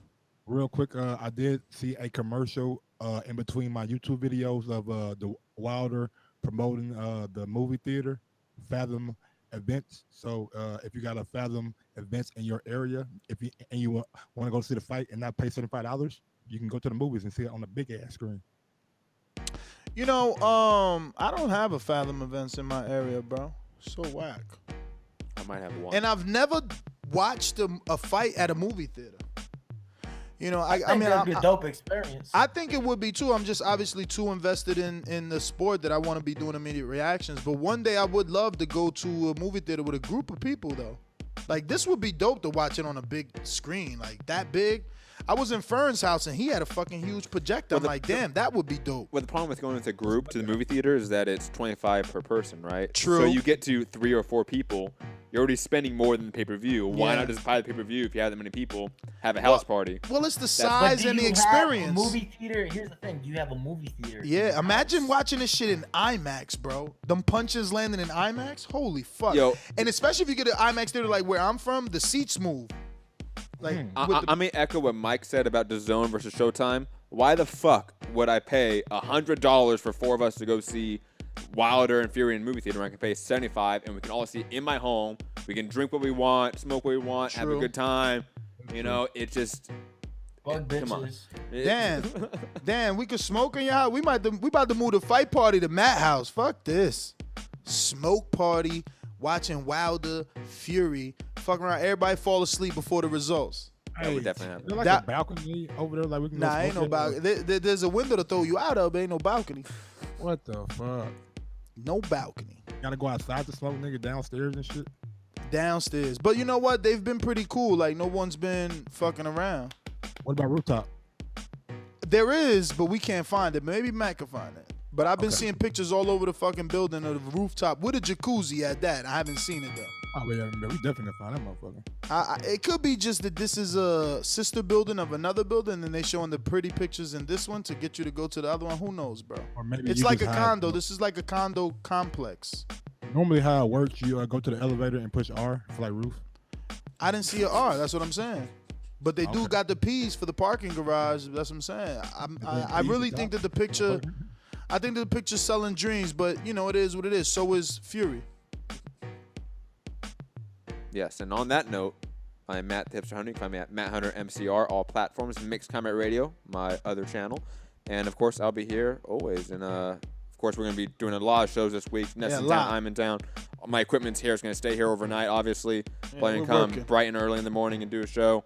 So obviously, stay tuned, subscribe. We're going to do like 5 more. We're going to do like 5 more today. We're just going to go smoke, come back up, and just go right back at it. I'm kind of hungry. Maybe we should go to Applebee's. On the morning show, I will be traveling tomorrow, so I'll see you guys. And Mike, when you get on that plane? I'll get on it at 6:30. 6:30 a.m.? Nah, nigga, p.m. Yeah, a.m. Why the fuck would I fly out at fucking 6:30 p.m.? You angry? Yo, he is antsy, man. He got that Reggie like motherfucking Daniel said. Like you Raheem over here. You yelled at him like, what do you mean? 400 years, nigga. What? 400. What do you mean, AM? Follow me on IG. Yo, what do you mean 6 p.m.? You know what the fuck 6 p.m. mean? Ain't no other 6 p.m. Man, I'm down to do our shows tonight. I'm not going to sleep. I'm gonna stay up and go to sleep on the plane. So you ain't gonna sleep on that plane. I'm working. Nah, Mike will fall asleep anywhere. Now that I remember, this motherfucker sleep, and this nigga let me drive all the way alone. Absolutely. Yo, and after I woke him up, I woke him up too. Like, bruh, you here as a co-pilot. Like, you gonna let me fall asleep? We both gonna be turned upside down. He like, all right, bruh. Yo, that drive to Alabama sucks. Went straight back to sleep. That is an awful drive. Yo, that drive ain't that bad. Man, roll up. Listen. How fucking bullshit? Think about it like this. How is that ride bad? This guy gonna keep talking. I'm gonna stab you. I can't wait for you to come and stab you. Listen, how is that ride bad when the flight from New York to here was 6 hours nonstop? So think about that. It's 6 hours. Plus they charge you anywhere from $500 to $450. Plus you can't smoke. And if you're going to drink, you got to pay for it. And they going to skirt you. Take your shoes off. Ness. All that crazy shit. If I have the money, I'm taking the flight every day of the week. Not me. Driving sucks ass. I've never flown to Alabama. I don't think I'm ever going to do it because you got to fly to Birmingham, then rent a car to go to 2 hours late. I mean, no way. Now, if you would have like cleaned out that rental car properly, you know what I'm saying? You would have had a rental car. But yeah, that's true. But it wasn't a rental car. Since you're trying to take shots, it was when we were sponsored by cars. That happened? I said. He trying to take. I didn't hear the tea after you would have cleaned that car out. He trying to take fake shots. He ain't got the shit right. Yo, guess what? Right. Guess what? I'm about to do what the sponsor didn't want me to do, and that is smoke. I'm going to tell the sponsor, I'm going to tell you the same thing I told the sponsor. Weed first. Weed first. Make weed great again. What we talking about here? Free smoke. Hey. Free smoke. That's all, B. That's all, B. Like, I ain't Where gonna I'm stop. from, like, and you said, like, you want smoke? I mean, like, you want, like, to fight? And Bro, where you from? You smoke Reggie, bro. Why you fucking smoking? Oh my No, God. hey Daniel, Maybe where we're at you, it. Daniel, where you from? You sound like you underwater. You know, Daniel's the only one. I know people looking at you like, yo, how is he even on here? Because you the only one without a But backdrop, without mic. They're not looking at it. We just fuck with you. Has You lucky Danny we ever fuck with smoked you. with Mike? Oh yeah, Danny does not have a Yes. backdrop. When you ever smoke with me, when have we been smoking? Bro, look, Reggie. We've been smoking good shit. Things on air. Yeah, me neither, man. We out though. Peace. Peace. Hey, Ron didn't give his Oh, fucking. wait. Bro, I can't give my shit. Ron can't give his shit. Fuck is you on, bro? What? Look, man, follow me. Why y'all Follow still me mad? Follow Danny, me it's on over. Twitter. All right, go Instagram, ahead. something. Go ahead. Follow him on Twitter and where else? At Canelo Swift. Follow him on Twitter and Instagram. Swift. Yo, he said follow him on Canelo Swift. Yo, you need to change your shit to that. We're gonna make I'm not changing shit, but hold on, bro. Is we off air? Y'all got No, me we fucked not up. off air. We're No, waiting we for not you. off- We waiting for all of y'all to give y'all fucking social media so we can get off air. Ring Walk Danny, Twitter, Instagram. Yo, no I'm one's gonna touching remember that. down to LA. I'm fucking LA up this weekend. Ring Walk Danny, Twitter and Instagram. Go ahead, Ron. Everybody listening, Whoa, don't forget we dropped a new documentary today on Deontay Wilder. You can check it out. It's called Axe Deontay Wilder with Nestor Gibbs, Wilder versus Fury. Check it out. Ron. Fighter IQ, Twitter, Instagram. Have a good night. Peace. Did Mike do his already? Yes. Mike, you should do it again. You need more followers. Shots fired. Mike's asleep already.